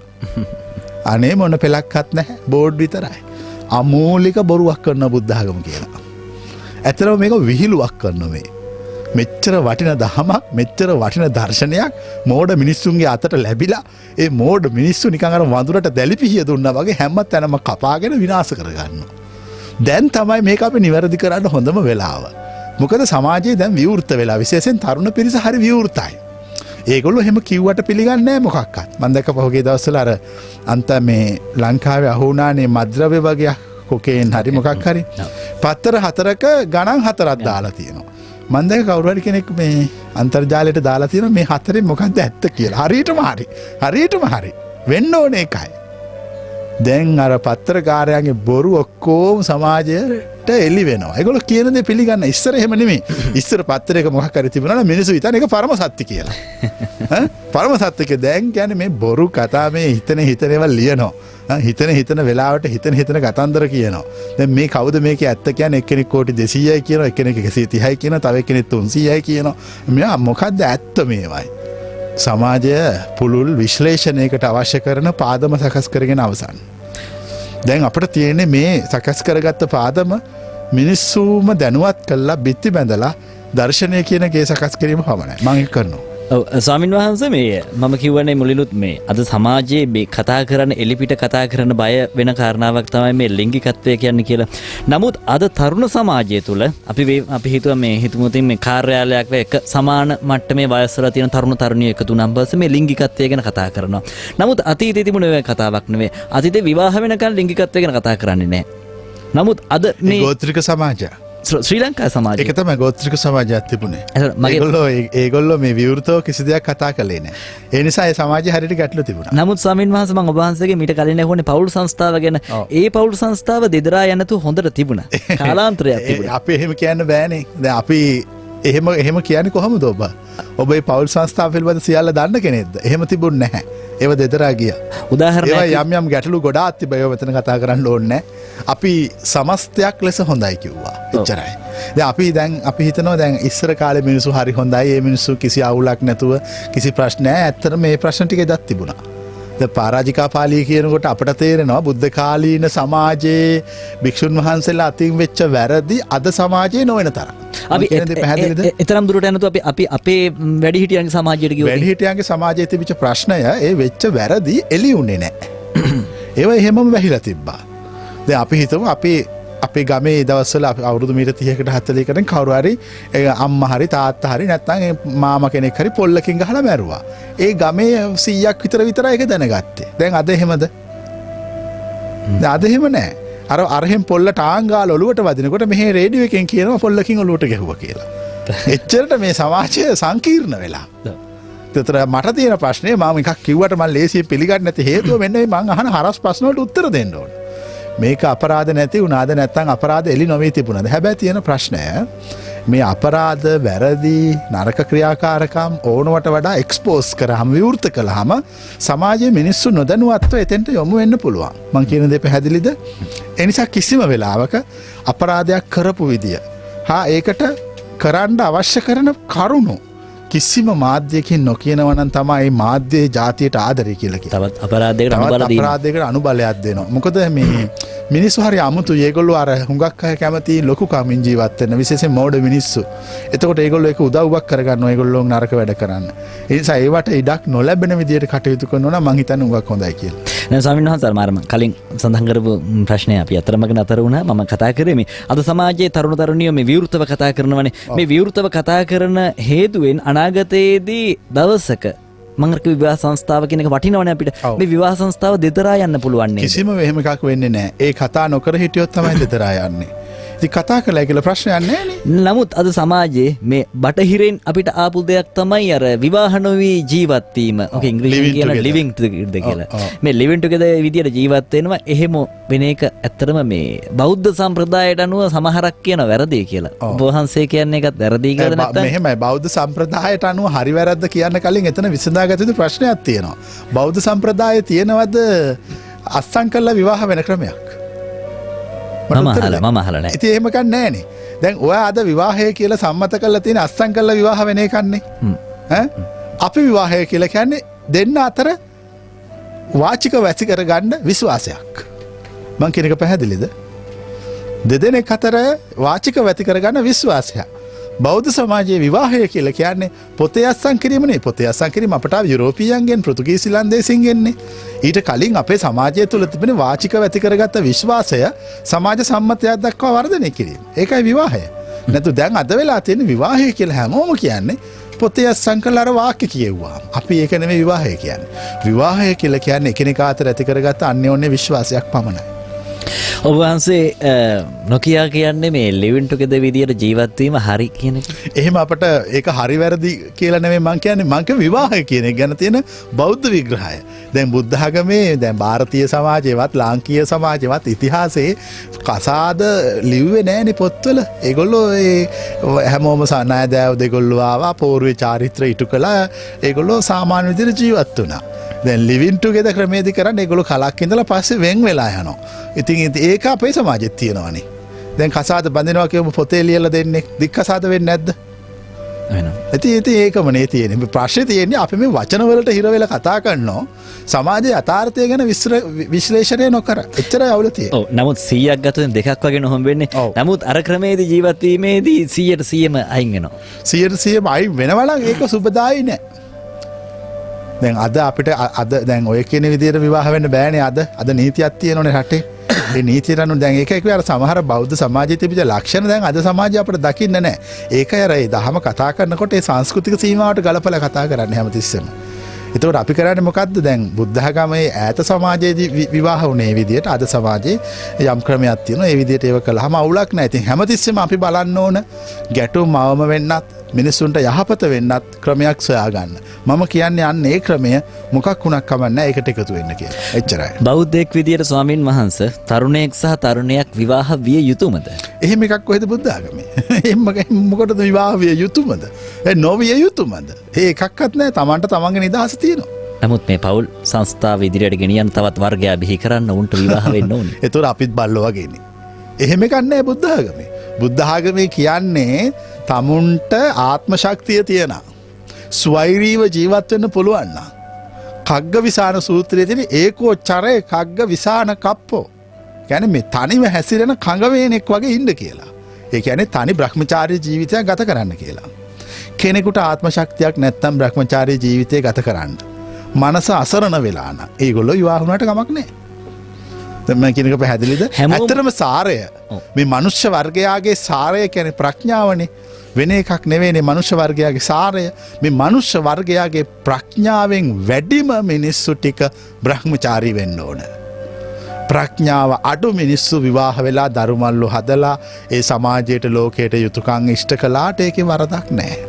ප්‍රඥාවෙන් වැඩිම මිනිස්සු ටික බ්‍රහ්මචාරී වෙන්න ඕන. ඒකයි බුද්ධ ආගමේ තියෙන නීතිය. දැන් ඔය කග්ග විසාන සූත්‍රය කියවහම ඒකෝචරේ කග්ග විසාන කප්පෝ කඟ වේන අනක් වගේ තනිව හැසිරෙන්න කියනවා. දැන් විවාහ වෙන්නේ ගොඩක් අය තනිව ඉන්න බය නිසානේ. දැන් හුඟක් අයගෙන් ඔය මාත් එක්ක කතා කරනකොට මම හොඳ සිහියෙන් අහගෙන ඒගොල්ලෝ කරන කතා හැමෝම කියන්නේ මට කාත් කවුරුවක් නැති නිසා විවාහ වුණා කියලා. බලනකොට විවාහ වෙලා තියන්නේ තමුන්ට කාත් කවුරුවක් නැති වේවි කියලා බයට. ඒතකොට දැන් මම කතා කළා විවාහ වෙලා ළමයි ඉන්න දෙමව්පියෝ කියනවා ඒ ළමයි ඒගොල්ලෝ හිතන පරිදි සලකන්නේ නැහැ කියලා. ඊට පස්සේ විවාහ වෙලා ළමයි නැති දෙමව්පියෝ කියනවා අනේ අපට ඕනවටත් වඩා ඒ ළමයි සලකනවා කියලා. මට තේරෙනවා මේ සමාජයේ මිනිසුන්ගේ හිතන විදිය වෙනස් වෙච්ච නිසා ප්‍රශ්න තියෙනවා. ළමයි ඇති නැති බව නෙවෙයි ප්‍රශ්නය. හිතේ ප්‍රශ්නයක්. තවත් කාරණාවක් තමයි මේ වෙලාවේ මට හිතෙනවා දැන් මේ හරියට ඊටමත් ආදරෙන් අවුරුදු ගාණක් විවාහ වෙලා ඉන්න අවුරුදු 5ක් 6ක් 10ක් වෙන්න පුළුවන්. මෙහෙම විවාහ වෙලා ඉද්දි මේ තවත් කාන්තාවක් කෙරේ තවත් පුරුෂයෙක් කෙරෙහි මේ ආදරයක් හිතේ බැඳුනොතින් ඒක කොහොමද අපි හඳුන්වන්නේ? ඒ ආදරේ බැඳිච්ච වෙලාවෙම විවාහය දෙදරලා ඉවරයි. දෙදෙනෙක් දැන් බුද්ධ ආගමේ සාමාන්‍යයෙන් කියන්නේ දෙදෙනෙක් අතර තියෙන විවාහයනේ බොහෝ තැන්වල අනුමත කරන්නේ. හැබැයි ಭಾರತೀಯ සමාජයේ දෙන්න විවාහ කරගෙන ඉඳලා තියෙනවා 3 දෙනා 4 දෙනා. දැන් ඔය උග්ඝහ සූත්‍රයේ 4 දෙනෙක් විවාහ කරගෙන ඉඳලා තියෙන උග්ඝහ බමුණා. ඒගොල්ලන්ට ගොඩක් සල්ලි තිබිච්ච බමුණෝ තමුන්ට බිරින්දාවරු ගොඩක් තියාගෙන ඉඳලා තියෙනවා. ඒ ಭಾರತೀಯ සමාජයේ විවාහ වෙලා තියෙනවා. දැන් අද මේකේ එක්කෙනෙක් එක විවාහ වෙන ක්‍රමයක් දක්වා මේක ඇවිල්ලා තියෙනෝනේ. ඉතින් කවුරු හරි විවාහ වුණා නම් විවාහ ජීවිතය නිවැරදිව ගෙවන්න ඕනේ. එහෙම බැරි නම් ඒ දෙන්න කතා කරලා අයින් වෙන්න ඕනේ. එහෙම නැත්නම් බොරු ප්‍රශ්න නිර්මාණය වුණාම සමහරලාට ගොඩක් ගැටලු ඇති වෙන්නේ අර ළමයින්ට. අපේ නිෂ්පාදක මණ්ඩලයට මෙන්න මේ වගේ මේ ප්‍රශ්නයක් යොමු කරලා තිනවා ස්වාමීන් වහන්සේ. අපි තාම ප්‍රශ්න සඳහා අවස්ථාව ලබා දුන්නේ නැහැ. නමුත් මේ අපි කතා කරගෙන යන මාතෘකාවේ නිසා මේ අවස්ථාව ලබා දෙන්න හිතුවා.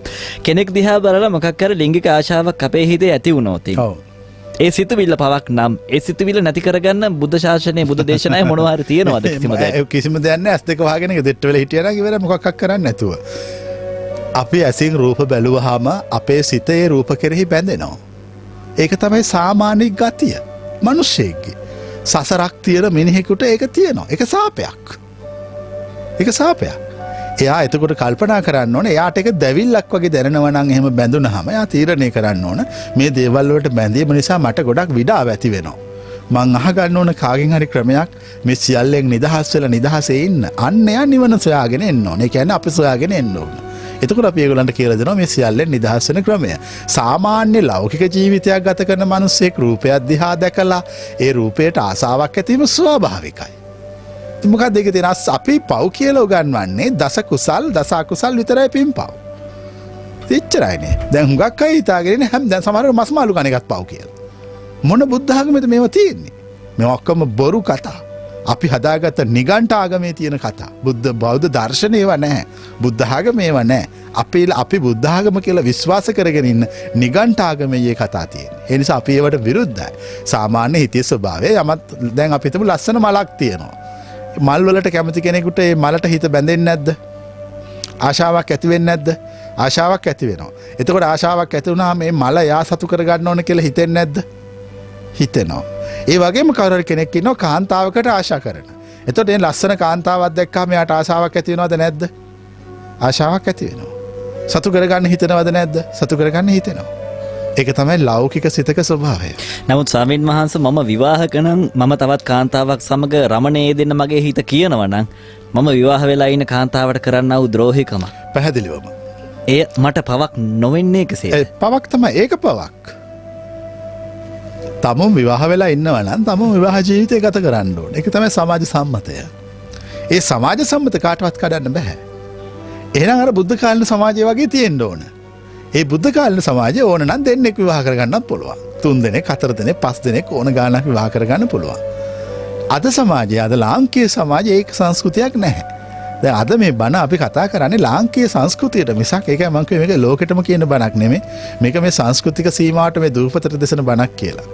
ඒක එක සංස්කෘතියට එක එක විදිහට අපි දේශනා කරන්නේ. තමුන් කාත් එක්ක හරි විවාහ වෙලා ඉන්නවනම් කැමැත්තෙන් හරි අකමැත්තෙන් හරි මැරෙනකන් එකට ඒ ගමන යන්න ඕන. ඒක තමයි විවාහය කියලා කියන්නේ. මගේ හිත එහෙම බැරි නම් කලින් විවාහ නොවී ඉන්න ඕන. මගේ හිත නිරතුරුවම කියනවා මම ඒ දේ කරන්න ඕනි කියලා. ඒනා ඉතින් ඔළුවට පොල්ලකින් හරි ගහලා නවත්ත ගන්න ඕන. එච්චරයි.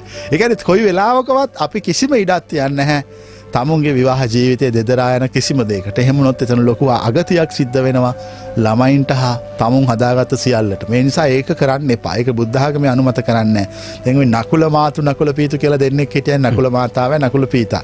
ඒ දෙන්න විවාහ වෙලා ගොඩක් වයසට ගිහිල්ලා ඊටාම සමගියෙන් ජීවත් වුණා.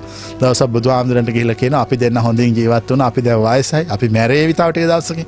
මැරුණාම අපට අවශ්‍යයි ඊළඟ ආත්මෙත් එකට ඉන්න. මේ විදිහටම විවාහ වෙලා හොඳට හැම සමගියෙන් ජීවත් වෙන අපිට ඒකට ක්‍රමයක් කියන්න කියලා. දැන් බලන්න ඒක හරි ලස්සන ඉල්ලීමක් නේ. මං අහන්නේ මේ හැමෝම එහෙම වෙනවා නම් කොච්චර හොඳද? ඒකට දැන් ඔබ අහුවනේ මගෙන් ප්‍රශ්නයක්. දැන් විවාහ වෙච්ච අයට ගොඩක් තියෙන ප්‍රශ්නයක් ඕක. අපි කතා නොකරට. මෙන්න මේක කරන්න. සිත හැමතිස්සෙම අයාලේ යනවා.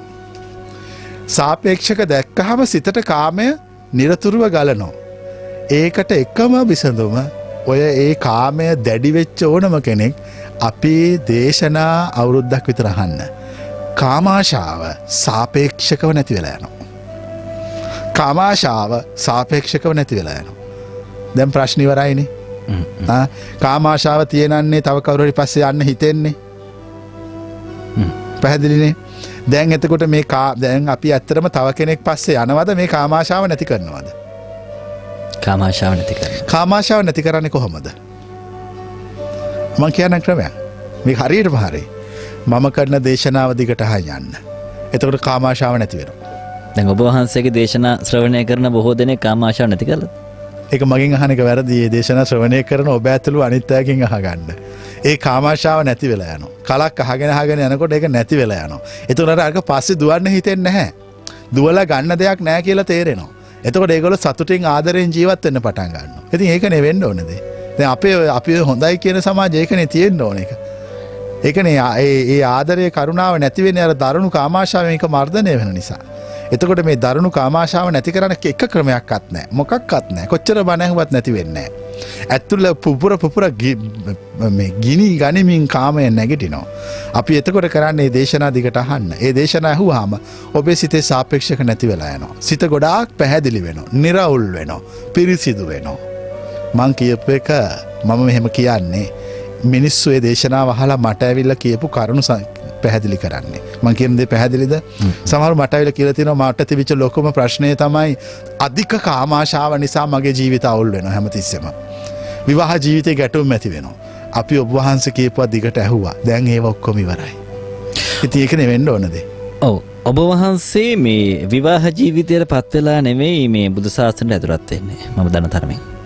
නමුත් සිද්ධාර්ථ ගෞතමයන් විවාහ ජීවිතයට පත් වෙලා දරුවෙකුත් ලැබුණට පස්සේ මේ සමාජයේ කතා කරන දෙයක් තමයි මහානදම් පුරන්න එන්නේ. අසාධාරණයක් සිදු කරනව නේද? තමන්ගේ බිරිඳට. සිද්ධාර්ථ ගෞතමයන් වහන්සේ. ඔව්. ඔව්.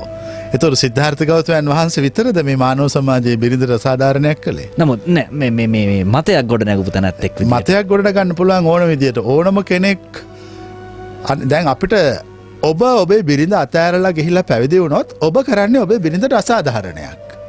මොකද ඔබ රජ කුලේ කෙනෙක් නොවන නිසා. ඔබට භවභෝග ධන සම්පත් ඉහවහා යන්න නැති නිසා. මං කියන දේ පැහැදිලිද? දෙදෙනෙක් කතා කළා අපි මෙහෙම දෙයක් කරමු ලෝකේ සත්‍ය කියලා මොකක් හරි තියලා එක අපි සොයා ගන්න ඕන. මේ ජීවිතයේ අවසානයක් අපිට පේන්නේ නැහැ. අපි අවසානයේ සොයාගෙන යනවා කියලා. යන්නේකේ මම කිසි වරදක් දකින්නේ නැහැ. ඇත්තට මේක තමයි ලෝකේ තියෙන සුන්දරම ගමන. අභිනිෂ්ක්‍රමණය. ඒ උන්වහන්සේ ඒ සෝදරා දේවියත් එක්ක හිටිනා. ඉතින් තාමත් අපි මේක සාකච්ඡාවත් කරන්න හම්බෙන්නේ නැහැ නේ අපට.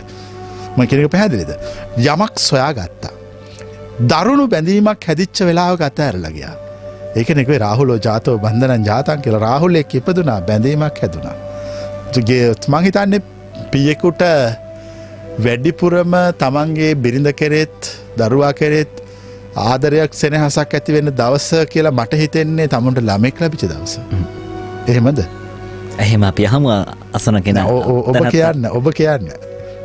ඔබට එහෙම අත්දැකීමක් තියෙනවා මං හිතන්නේ. අනිවාර්යයෙන්. මං කියන එක හරිද? හරියටම හරි. හරිනේ. එදා තමයි යන දවස. ඒ කියන්නේ මේ ආදරෙහි කූට ප්‍රාප්තිය වෙච්ච වෙලාවේදී ඒකක සමු ගන්නවා. මං අහන්නේ අසාධාරණේ නෙමෙයි මට මතක් වෙන්නේ මොන තරම් හයිය හිතක් තියෙන්න ඕනද කියලා. ඔව්. හිතා ගන්න පුළුවන්ද? පැහැදිලිව. සියල්ල අතහැරලා ගියා. ඒ අතහැරලා ගියේ ලෝකේ එතනින් එහා යමක් සොයන්න. ඒ එතනින් එහා ගියපු උන්වහන්සේ ඒක සොයාගත්තා. ඒක සොයාගත්ත විතරක් නෙමෙයි අනිත් අයටත් කිව්වා. පස්සේ කාලයක් ගියාම මේක නැති වෙලා ගියා. දැන් අපි ඒක ආයෙ සොයාගත්තා. ඒ රහස හරි ප්‍රණීතයි. ඒක අමෘතයක්. ඒක තමයි නිවන. ඒ අමෘතයට ඕන කෙනෙකුට පත් වෙන්න පුළුවන්. ඒ නිසා අපි කියන්නේ අමෘතය සොයාගෙන ඵලයල්ල. මේ තේරුමක් නැති කාමයේ පස්සේ දුවනට වඩා සදාකාලික පානය කළ යුතු අමෘතයක් තියෙනවා. ඒ නිර්වාණ අමෘතය සොයාගෙන යන්න. ඒක අමාරු නැහැ කිසි කෙනෙකුට. මට තිබිච්ච ප්‍රශ්නේ පුංචි කාලේ ඉඳලාම මම කුඩා කාලේ ඉඳලම දහම ගැන ගැඹුරට සොයපු කෙනෙක්. කවුරු හරි හාමුදුරු කෙනෙක් අහුනොත් අහන්නේ නිවන් දකින්නේ කොහොමද? මේකට යන්නේ කොහොමද? ඔබ වහන්සේලා මොනවද කළා තියෙන්නේ? ඒ හැමෝම මට කිව්වේ අපෝ ඒක කරන්න බෑ. ඒකට අවුරුදු ආත්ම කෝටි ගාණක් පෙරම් පුරන්න ඕන. සාරා සංකේ සොලසා සංකේ අටා සංකේ කල්ප ගණන්. එතකොට මට ප්‍රශ්නයක් ආවා. කිසා ගෝතමී සෝපාක රජ්ජුමාලා පටාචාර ඔය කියන කල් ඕව හොලාද? අංගුලි මාලය අතේ ලේපිටි. මට තේරුණා මේ හාමුදුරුවෝ මේවා කිව්වට මේවා කතන්දර. මේක අස්සේ තියෙනවා අපි කවුරුත් නොදන්න කෑල්ලක් පොඩි කොටසක්. අපි ඒක සොයාගත්තොත් අපට ආයෙ පුළුවන් සුනීතල සෝපාකල පටාචාරලා කිසాగෝතමිල නිවන් දක්වන්න. ඔන්න දැන් අපි ඒක හොයලා ඉවරයි. ජීවිතේ එපා වෙච්ච කලකිරිච්ච කිසිම දහමක් නොදන්න කිසිම උගත්කමක් නැති ජීවිතය ගැන හොඳට තේරුම් ගත්ත ඕනම කෙනෙක් මේ දහම දිගට අහගෙන හිටියොත් කාමය නැති වෙනවා, හිතේ තියෙන තරහ නැති වෙනවා, හිත නිවිලා යනවා. ඊට පස්සේ ඔහුට ගමන් කළ යුතු මාර්ගය විවෘත වෙනවා. ඔහුට නිදහසේ ඔහුගේ අවසානය සසර දුක නිවන ඉමතෙක්ම ඔහුට නිදහසේ ගලන්න පුළුවන්. ස්වාමින් වහන්සේ අද දවසේ අපේ මේ සාකච්ඡාව අන්තර්ජාලය ඔස්සේ බොහෝම තරුණ තරුණියන් ශ්‍රවණය කරනවා කියලා මේ වන විටත් අපේ මුහුණු පොතට VFM සම්මාදිට්ඨි පිටුවට ප්‍රශ්නයම කරනවා, ඔවුන්ගේ ප්‍රතිචාරයම කරනවා. මේ සුවහසක් අහන අපේ තරුණ තරුණියන් වෙනුවෙන් මේ පැන්නේ මම ඔබ වහන්සේගේ යොමු කරන්නේ. විවාහයට පෙර කුමර බඹසර රැකිය යුතුද? කුමරියක් කුමරි බඹසර රැකිය යුතුද? අපේ බෞද්ධ සංස්කෘතියේ තිබිච්ච සංස්කෘතික සංකල්පයක්. දැන් ওই පැරණි පොත්පත්වල ওই කුමර බඹසර, කුමරි බඹසර කියලා එකක් විග්‍රහ වුණා. හැබැයි ඒක පොත්වල විතරයි තිබුණේ. ඒක ප්‍රායෝගික ලෝකයේ යථාර්ථයක් කියලා මම මේ කෙලින් කතා කරන්නේ. මම බොරු කියන්නේ මිනිස්සු අන්දන්නේ නැහැ, රවට්ටන්නේ නැහැ. මට එහෙම කරලා කාගෙවත් දිනා ගන්න දෙයක්වත් නැති වෙන දෙයක්වත් නැහැ. ඒක පොත්වල තිබ්බ කෝමාර බ්‍රහ්මචර්යාව කියලා තිබුණේ. එහෙම තිබ්බ නමුත් ඉතින් ඒවා යථාර්ථයක් වෙච්ච දේවල් නෙමෙයි. ඒක ඉතින් හොඳයි රකින්න එක කාට හරි පුළුවන්. හැබැයි මම දකින දේ මිනිස්සු එහෙම ඉන්නේ නැහැ. මිනිස්සු හැමතිස්සෙම කුතුහලය නිසා ගවේෂණය කරනවා. ඒක තමයි ඇත්ත. අපි පිළිගන්න අකමැති වුණාට ඒක තමයි ඇත්ත. කුතුහලය නිසා මිනිස්සුන්ට වැඩිම කුතුහලය ඇතිවන්නේ ලිංගිකත්වය ගැන. මං කියන එක හරිද වැරදිද? හරියටම හරි. ඉතින් අපි ඇයි බොරු කියන්නේ මේ ඇත්ත දැන? අපි ඇත්ත දන්නවා මේකේ. අපි ඇත්ත දැනගෙන අපි කවුරුවත් බොරු කියලා රවට්ටන්නේ. අපි පොත්වලට සාධාරණ ඉෂ්ට කරන්නේ නැහැ. අපි සාධාරණ ඉෂ්ට කරන්නේ අපි දන්න ප්‍රත්‍යක්ෂයට. ප්‍රත්‍යක්ෂයට සාධාරණ ඉෂ්ට කරනකොට පොත්වලින් ජීවත් වෙන යැපෙන මිනිස්සුන්ට ටිකක් රිදේවි. ඒ වුණාට මං කියන දේ හරි. මිනිස්සු වැඩිපුරම ගවේෂණය කරන්නේ වැඩිපුරම කුතුහලය තියෙන තැන. ඒ නිසා ඔය කුමර බඹසර කුමරි බඹසර පොත්පත්වල තිබ්බට මන්නම් පිළිගන්න ඒක සමාජය තුළ යථාර්ථයක් වුණා කියලා. ඒවයි අපි විශ්වාස කරන එහෙම වුණා කියලා. ඒක කිසි ප්‍රශ්නයක් නැහැ නූගත්කමට කරන විශ්වාස. නමුත් එහෙම මිනිස්සු එහෙම කොටු කරලා තියන්න බෑ කාටවත්. මිනිස්සු තමුන්ගේ නිදහස භුක්ති විඳිනවා තමුන්ට අවශ්‍ය වෙලාවට. ඒක තමයි ඇත්ත. ස්වාමින් වහන්සේ මේ එක්තරා පිටුවක මම මේ පැනේ යොමු කරලා තියෙන අධ්‍යාසන හිතවතෙක් නමත් සමග යොමු කරලා තියෙනවා. ඔබ වහන්සේ මගෙන් අහන්න එපා නම කියන්න කියලා මම මේ අවස්ථාවේ නම් සඳහන් කරන්නේ. එක්තරා පිටුවක මුහුණු පොතේ එක්තරා පිටුවක මේ තරුණෙක් අහනවා කොහොමද මේ කාම ආශාවෙන් ගැලවෙන්නේ කොහොමද කියලා. එහෙම අහනකොට මේ පිටුවේ උත්තර දෙන භික්ෂුන් වහන්සේ හෝ තැනැත්තා උත්තර දෙනවා චිත්‍රපට නාට්‍ය නැරඹීමෙන් වළකින්න FB පැමිණීමෙන් වළකින්න ඒ ක්‍රමය ප්‍රායෝගිකයිද ස්වාමීන් වහන්සේ? ඒ ක්‍රමේ තව ටිකක් කරා නම් ප්‍රායෝගික ඇඳුම් ඇඳීමෙන් වළකින්න කියලා. තව ඔහොම වළකින්න ඇඳුම් ඇඳීමෙන් වළකින්න අන්තිමට වනාන්තරගත වෙන්න. මහ ගොන් කතාවක්. ගොන් කතා කියලා කියන්නේ. අපිට හැමදාම ජීවත් වෙන්න වෙන්නේ හොඳ වුණත් නරක වුණත් මේ සමාජයේ. අපට හැමදාම ඉන්න වෙන්නේ හොඳ මිනිස්සුත් එක්ක විතරක් නෙමෙයි. පස්පව් දසාකුසල් කරන වැරදි කරන මිනිස්සුත් එක්කත් අපට ඉන්න වෙනවා. ඒ වගේම සිත පිරිසුදු කරගත්ත බුදුවරු රහතුනුත් මේ සමාජයේදී අපි දකිනවා. ඒගොල්ලෝ දෙගොල්ලොම එකම කෑම කනවා, එකම පොළොවේ ඇවිදිනවා, එකම විදියට ජීවත් වෙනවා. අපේ සිත පිරිසුදු නම් ඒ පිරිසුදු අය අපි අඳුන ගන්නවා. අපේ සිත අපිරිසුදු නම් අර පස්පව් දසාකුසල් කරන මිනිස්සුත් එක්ක යාළු මාළුකම් හදාගෙන ජීවත් වෙලා මැරිලා අපාගත වෙනවා. කාම ආශාව නැති කරන්න බෑ චිත්‍රපටි බලන්න නැතුව හිටියා කියලා.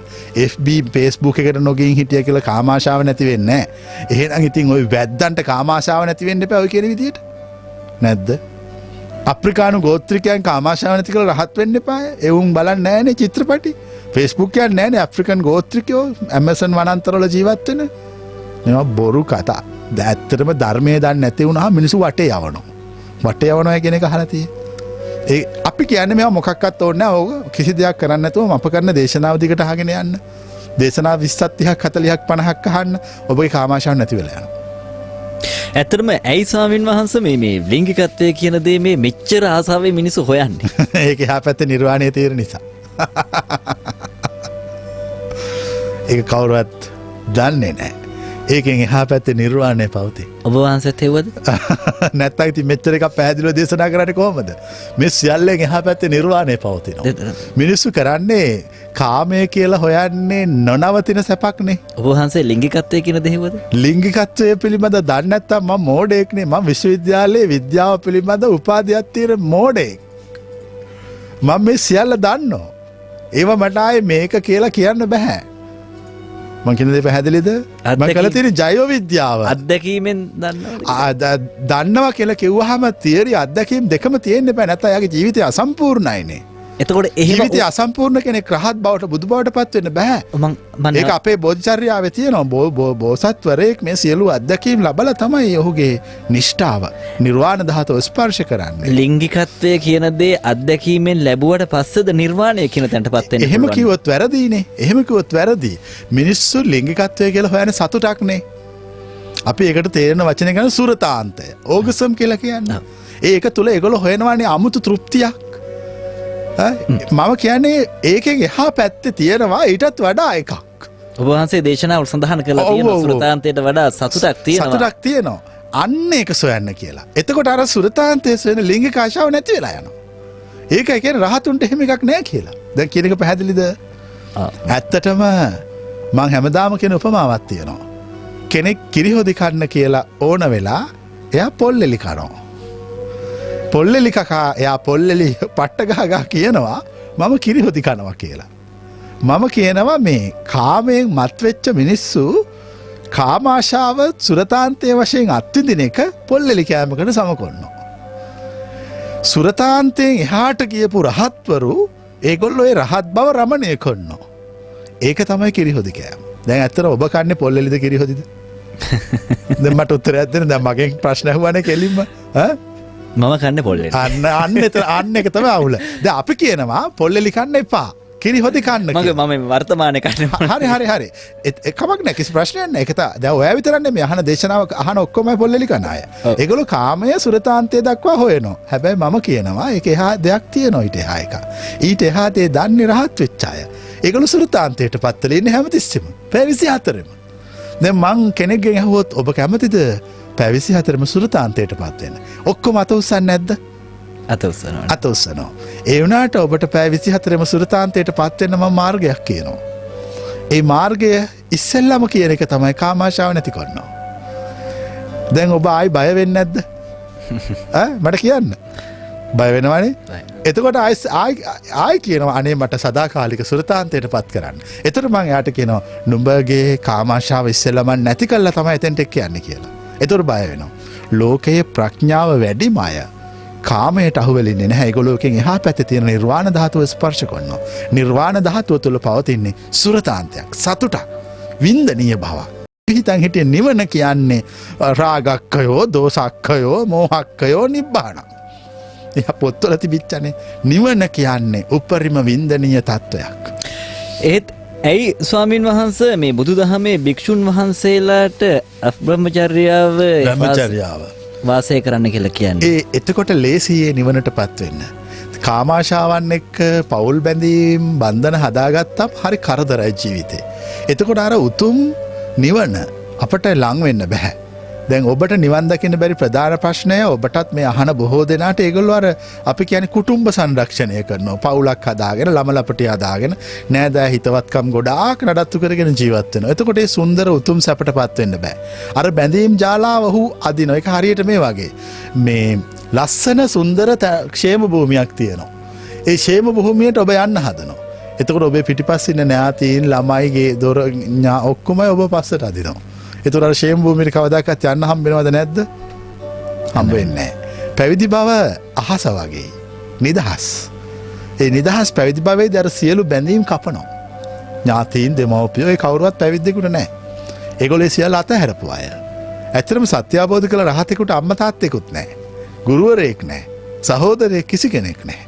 ඒගොල්ලෝ ඒ සියල්ල අතහරිනවා. ඒ සියල්ලෙන් අයින් වෙනවා. ඒ සියල්ලෙන් අයගලගල ස්වෛරී භාවයට ස්වෛරී තත්වයට පත්වන. ඒගොල්ලෝ තමයි රහත් කියන්නේ. ස්වාමින් වහන්සේ මේ පැවිදි වෙන්න කලින් බ්‍රහ්මචාරීව ගත කර තැනැත්තෙක් සහ අබ්‍රහ්මචාරීව ගත කරපු කෙනෙක් ඒ දෙදෙනෙක් මහාන වෙනවා. එතකොට බ්‍රහ්මචාරීව ගත කරපු කෙනා මේ කාමාශාවන් පිළිබඳව දන්නවා. නමුත් පැවිදි වෙද්දී පැවිදි වුණාට පස්සුව කිසිම දෙයක් දන්නේ නැහැ මේ අබ්‍රහ්මචාරීව වාසය කරපු කෙනා. එතකොට ඔවුන් දෙදෙනා නිවනට යෑමේදී පොඩි ගැටලුවක් ඇති වෙනවානේ. ඒක ඉතින් ඔවුන් දෙදෙනාගෙන් අහන්න ඕන. අපිට ඔවුන් දෙදෙනා ගැන හිතලා පුරෝගතනය කරලා උත්තර දුන්නොත් ඇතරම වැරදි. එහෙම කියන්න බෑ. අනික දැන් අපි දැන් ඔය සූත්‍රයක් තියෙනවා මිගසාලා සූත්‍රය කියලා. මම කියන උපමාව. ඕකමයි තියෙන්නේ. දවසක් මේ ගෞතම බුදුහාමුදුරුවෝ දෙදෙනෙක් මිය යනවා. ඒ දෙදෙනා එක්කෙනෙක් විවාහ වෙලා බිරින්දෑවරු දරුවොත් සමග ජීවත් වෙච්ච එක්කෙනෙක්. අනික බ්‍රහ්මචාරීව හිටියෙක්. හැබැයි දෙන්නම සකෘදාගාමි. දැන් ගෞතම බුදුහාමුදුරුවෝ කියනවා මේ දෙන්නම තුසිත දෙව්ලොව ඉපදුනා කියලා. මරණයෙන් පස්සේ මොකද සකෘදාගාමි ආර්ය ශ්‍රාවකයෝ දෙදෙනෙක්. මිගසාලා කියලා මෝඩ අම්මණ්ඩි කෙනෙක්. උපාසිකාවක් හිටියා. මෝඩ අම්මණ්ඩිලානේ හරියට ඉන්නේ. මේ මෝඩ අම්මණ්ඩි බුදුහාමුදුරුවන්ට බැන යනවා. මොකක් කියලාද බනින්නේ? අරයට ළමයිත් හිටියා. අරයා හොඳට සිල්වත්ව ජීවත් වුණා. ඒ වුණාට බුදුහාමුදුරුවෝ කියනවා දෙන්නම මැරිලා එකම දිව්‍ය ලෝකෙ ඉපදුණයි කියලා. දැන් මේවා වෙන්න පුළුවන් වෙන්නද? අර සිල්වත් හිටපු කෙනා යන්න එපා ඊට වඩා උඩ දිව්‍ය ලෝකයකට. අර ළමයි හිටපු මිනිහා යන්න එපා ඊට වඩා පල්ලෙහා එකකට. ඒකනේ වෙන්න ඕන එක. නමුත් බුදුහාමුදුරුවෝ කියනවා දෙන්නම එකම තුසිත දෙව්ලොව පහළ වුණා කියලා. මේක ගිහලා ආනන්ද හාමුදුරන්ට කිව්වා මේ බුදුහාමුදුරන්ට වැරදිලා කියලා කිව්වා. එතන ආනන්ද තෙරුන් වහන්සේ කුමක්ද සිදු කළේ? බුදුන් වහන්සේ හොයාගෙන ගිහිල්ලා කිව්වා ස්වාමීනි මේ මිගසාලා උපාසිකාව මෙන්න මෙහෙම කතාවක් ඔබට වහන්සේට කියනවා. ආනන්ද ඔය මෝඩ මිගසාලාව අපි කියන්නේ මෝඩ අම්මණ්ඩි කියලා. ඒ මෝඩ අම්මණ්ඩි සර්වඥතා ඥාණයෙන් තේරුම් අරගෙන කියපු එකක් කොහොමද මේ මෝඩ අම්මණ්ඩි විවේචනය කරන්නේ? හරිද කතාව? උන්වහන්සේ දැනගෙන කිව්වේ. උන්වහන්සේ අවබෝධයෙන් කිව්වේ. අවබෝධයෙන් කියපු එක විවේචනය කරන්නේ මෝඩ අම්මණ්ඩිලාට අයිතියක් නැහැ. ඒ වගේම දැන් අපි මේ කරන දේශනාවල් තියෙනෝනේ. සමහර මෝඩ අම්මණ්ඩිලා තාත්තණ්ඩිලා මේව විවේචනය කරනවා. ඒගොල්ලන්ට එහෙම කරන්න අයිතියක් නැහැ.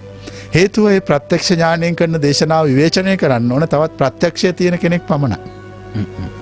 නැත්තම් ඒගොල්ලන්ගේ සියලු විවේචන තර්ක ගෝචරයි. පැහැදිලිනේ?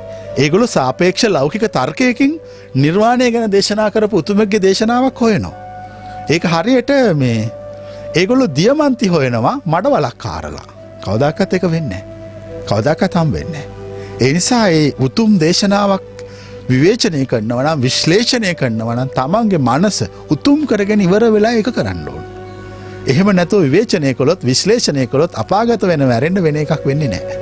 ස්වාමින් වහන්සේ මේ බෞද්ධ දර්ශනය අනුව කතා කරනකොට භික්ෂුවකට රාගසිතක් ඇතිවීම පාපයක්ද? එහෙම එකක් වෙන්නේ කොහොමද? රාගසිතක් ඇතිවීම පාපයක්. පව් 10යි තියෙන්නේ. හොඳට මතක තියාගන්න. සතුන් මැරීම මව මැරවීම. සොරකම් කිරීම. කාම මිත්‍යාචාරය. බොරු කීම. කේලාම් කීම. හිස් වචන කීම. පරුස වචන කීම. තමන් සතු හෝ අන්සතු හෝ දේ වස්තුූන් කෙරෙහි දැඩි ලෝභයෙන් පසුවීම. තරහ වෛර සිතුවිලි නිරතුරුව සිත තුළ ජනිත කර ගැනීම. මිත්‍යා දෘෂ්ටිය. ඔච්චරයි. ඉතින් හිතට රාගය ඇතිවෙන එක සාමාන්‍ය දෙයක්. අපි දහම කියන්නේ රාගය ඇති වුණාම ඇති වෙච්ච බව දැනගන්න. එච්චරයි. ඔබ වහන්සේ සමග සිටින්නව ආශ්‍රමයේ සිටින්නව භික්ෂුන් වහන්සේලාට අන්නේ වගේ රාග සිතුවිල්ලක් ඇති වුණාන් පස්සේ ඔබ වහන්සේ දෙන අපි උපදෙස් දෙනවා එතකොට.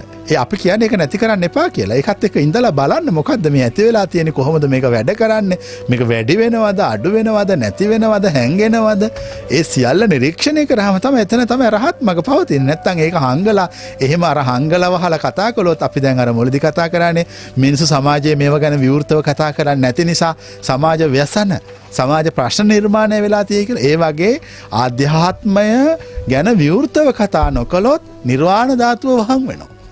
නිර්වාණ ධාතුව හැංගෙනවා. නිර්වාණ ධාතුව හැංගුණාම කොහොමද අපි ඇත්ත නැත්ත බේරගන්නේ? එතකොට නිර්වාණ ධාතුව විවෘත වුණාම වෙන්නේ ඒ රාගසිත দমনය කරන විදිය පිළිබඳ පරිපූර්ණ විග්‍රහයක් අපි ඉදිරිපත් කරනවා. අපි කියන්නේ ඒකත් එක්ක ඉන්න කියලා, ඒක දකින්න කියලා, ඒක විසි කරලා ඒක හංගගෙන ඒක නැති කරගන්න එපා. හොඳ අවස්ථාවක් උදා වෙලා ඔබට. ඔබ දැන් ඔබේ රාගයේ සිත වැඩි වෙනවද නැති වෙනවද දුවනවද ඒක මොන විදියටද වැඩ කරන්නේ තේරුම් ගන්න කියලා. සෝතාපන්න සෝවාන් වෙච්ච කවුරු හරි ශ්‍රාවකෙක් හමුනොත් එයාට දරුණු රාගසිත ඇති වෙන්නේ නැහැ. රාගය ඇති වෙලා නැති වෙලා යන වගේ එකක් පවතින. මාර්ගයේ වැඩෙන්න ඒ කියන්නේ ඒ නිවන් මාර්ග වඩන්න එයාගේ රාගයේ දරුණුකම අඩු වෙලා යනවා. දැන් ඇත්තට මනුස්සයන්ගේ සිත්වල රාගය හරි දරුණුයිනේ. කෙලෙස් නැති කරපු නැති සෝවාන්වත් වෙච්ච නැති කෙනෙක් මිනී පවා මරණවනේ රාමාශාව වෙනුවෙන්. ඒ සෝතාපන්නාදී ආර්ය ශ්‍රාවකයෝ එහෙම කරන්නේ නැහැ. ඒගොල්ලන්ට එහෙම නොලැබුණා කියලා ප්‍රශ්නයක් නෑ, කමක් නෑ කියලා ඒගොල්ලෝ එතනින් ඉවත් වෙනවා. ඔවුන්ට ලිංගිකත්වය කියන දේ දැනෙන්නවත් නැද්ද? ලිංගිකත්වය දැනෙනවා. ඒකට පස්සේ බැඳි දුවන්නේ. දැන් ඔබට මතකද පුංචි කාලේ සාමාන්‍ය ඉස්කෝලේ යන ළමයි ඔය විශ්වවිද්‍යාලේ ඉන්නකොට ගෑනු ළමයි පස්සේ කොච්චර දුවනවද? මං කියන දේ පැහැදිලිද? සෝවාන් ආදී ආර්ය භාවයට පත් වෙච්ච අය එච්චර දුවන්නේ නැහැ. දුවලා වැඩක් නැහැ. එකපාරයි දෙපාරයි ඉවරයි. මං කියන එක පැහැදිලිද? සෝවාන් සකෘදාගාමි මට්ටමේ සිත ගෙනාවොත් කවුරු හරි මං හිතන්නේ සමාජයේ තියෙන ගොඩාක් ඔය ලිංගික ප්‍රශ්නවලට ඒක තමයි එකම උත්තරේ. මගෙන් කවුරු හරි ඇවිල්ලා ඇහුවොත් මේ සියලු ලිංගික ප්‍රශ්නවලට උත්තරයක් දෙන්න කියලා මං කියන්නේ ඔක්කොම සෝවාන් කරන්න කියලා. මම ඔබ වහන්සේගෙනුත් මුලින් මේ ප්‍රශ්නය අහුවා. ඒක ඔබ වහන්සේ සරල උත්තරයක් දුන්නා. මේ සත්‍ය අවබෝධය කළ කෙනෙකුට ලිංගික ක්‍රියාකාරකමක නිරත වෙන්න අවස්ථාවක් තියෙනවද, කරන්න පුළුවන්ද? සත්‍ය අවබෝධය කියලා ඔබ අදහස් කරන්නේ සෝතාපන්න භාවයේද? ඔව්. සෝතාපන්න වෙච්ච කෙනෙකුට ගිහි ජීවිතය ගත කරන්න පුළුවන්. කිසි ප්‍රශ්නයක් නැහැ. සකෘදාගාමී වුණ කෙනෙකුට පුළුවන්. ළම ලපටි හදාගෙන සතුටින් ජීවත් වෙන්න පුළුවන්. ඒගොල්ලෝගේ ප්‍රඥාව ඊට වඩා වැඩි වෙලා නැති නිසා ඒගොල්ලෝ සාමාන්‍ය ලෞකික ජීවිතය ගත කරනවා. ඉතින් මොකක්ද තියෙන ප්‍රශ්නේ? මේ බුද්ධ ආගමේ කියන්නේ රහත් බවනේ අමාරුම තැන.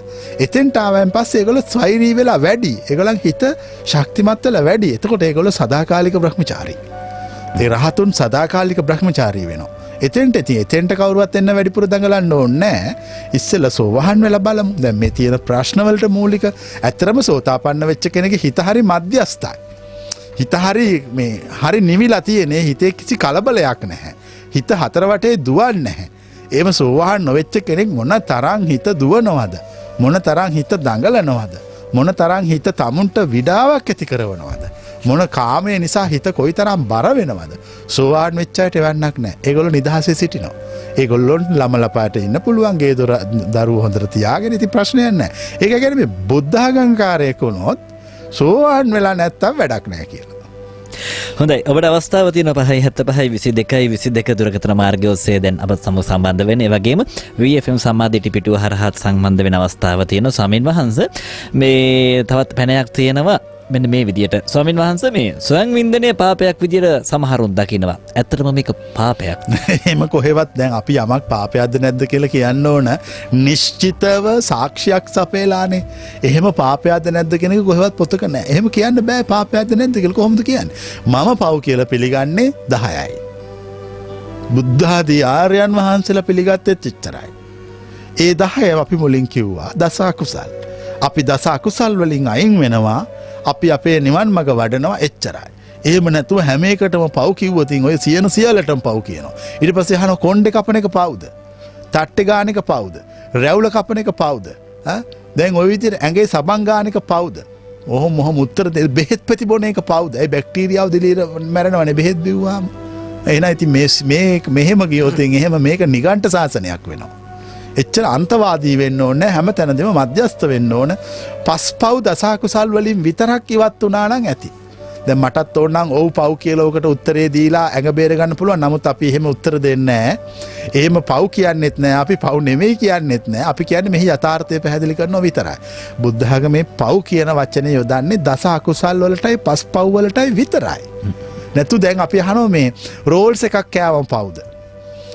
ඊට පස්සේ කෙහෙල් ගෙඩි කෑවම පව්ද? මහා වදයක් නෙමේක. දැන් මේ ප්‍රශ්නේ ආයි පවුද පින්ද කියලා අහන්න බෑ. 10ක් පව් ඉතුරු වේවා, ප්‍රශ්නයක් නැහැ. දැන් ලේසිද අමාරුද? දැන් හරි ප්‍රශ්නේ. දැන් උතන මේ මං අහන්නේ දැන් හුඟක් අයට දෙවිච්ච ප්‍රශ්නේ තමයි අපෝ බුද්ධ ආගමේ වෙලා හිටියොත් ෆ්‍රයිඩ් රයිස් කන්නත් බෑ, මොකක්වත් කරන්න බෑ. එහෙම මේ බුද්ධ ආගම කියන්නේ මේ ප්‍රෙෂර් කාර්යෝ ලෙඩ වෙච්ච මිනිසුන්ගේ ආගමක් නෙමෙයි. ඒකේ සතුටෙන් ජීවත් වෙන ක්‍රමයක්. ඒ සතුටෙන් ජීවත් වෙන ක්‍රමේ පස්පව් දසකුසල් විතරයි බැහැර කරන්නේ. ඒ පස්පව් දසකුසල් බැහැර කළා ඒවයින් අයින් වෙලා හොඳට සන්තෝෂයෙන් ධනෙ උපයගෙන ජීවත් වෙන්න ඕන. අනික තමයි හුඟක් අය කියන කතාවන්නේ බුද්ධාගම්කාරයෝ ධන සල්ලි උපයන්න ඕනේ නැහැ කියන එක. එහෙම අහලා තියෙද එහෙම මිනිස්සු කියනවා.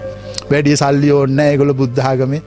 එහෙම එකක් නැහැ. අපේ දහමේ තියෙන හොඳට ජීවත් වෙන්න ඕන. බාහ බල පරිචිතේහි සේදා වක්කිත්තේහි ධම්මිකේහි ධම්මලද්දේහි. බාහ බල පරිචිතේහි කියලා කියන්නේ දහමේ අතපය මහන්සි කරවන්න ඕන. සේදා වක්කිත්තේ කියන්නේ දහඩිය වගුරුවන්න ඕන. ධම්මිකේහි ධම්මලද්දේහි ධාර්මිකව ධනය උපයන්න ඕන. ඒ උපයපු ධනෙන් හොඳට ජීවත් වෙන්න ඕන. ඒක තමයි විවර්ගපජ්ජ සූත්‍රයේදී දේශනා කළා තියෙන්නේ. නමුත් මිනිස්සු හිතාගෙන ඉන්නේ දැන් කඩයක් දැම්මත් සල්ලි හම්බ කරන එක තේරුමක් නැහැ. සල්ලි හම්බ කරන්න ඕන. හොඳට ජීවත් වෙන්න ඕන. හොඳට පින්කම් කරන්න ඕන. ඒ වගේම හිතේ තියෙන කාමාශාවන් නැති කරගන්න ක්‍රමයක්, සදාකාලික ක්‍රමයක් හොයාගෙන සසර දුක නිවා ගන්න ඕන. අන්න ඒකයි අපි උගන්වන හරිම ප්‍රායෝගික ක්‍රමය. එහෙම නැත්නම් අපි කරන්නේ හැමදාම මෝඩ වැඩ කර ජීවත් වෙනවා, ජීවත් වෙලා අපාගත වෙනවා. අපි එහෙම බණක් අපි කියන්නේ මිනිස්සුන්ට අපාගත කරන බණක්. අපි කියන්නේ මිනිස්සුන්ගේ සසර දුක නිවන දහමක්. හොඳයි, ඔබට අවස්ථාව තියෙන 5:75:22 දුරකථන මාර්ගය ඔස්සේ කතා කරන්න. අද අපි කතා කරන්නේ කාමයේ ලිංගිකත්වය සහ බෞද්ධ දර්ශනය කියන මාතෘකාව සම්බන්ධයෙන්. ඒ වගේම අපිට පැනයක් යොමු කරනවා එක මහත්මයක් වැරදි කාම සේවනය කියන්නේ කුමක්ද කියලා. ස්වාමින් වහන්සේ. වැරදි කාම සේවනය කියන්නේ දැන් අපි හිතමු දැන් ඔය අට කතාවල නම් ගොඩක් විස්තර කරලා තියෙනවා. මාතුරක් කිතා, පිතුරක් කිතා, බහතුරක් කිතා, බගිනිරක් කිතා.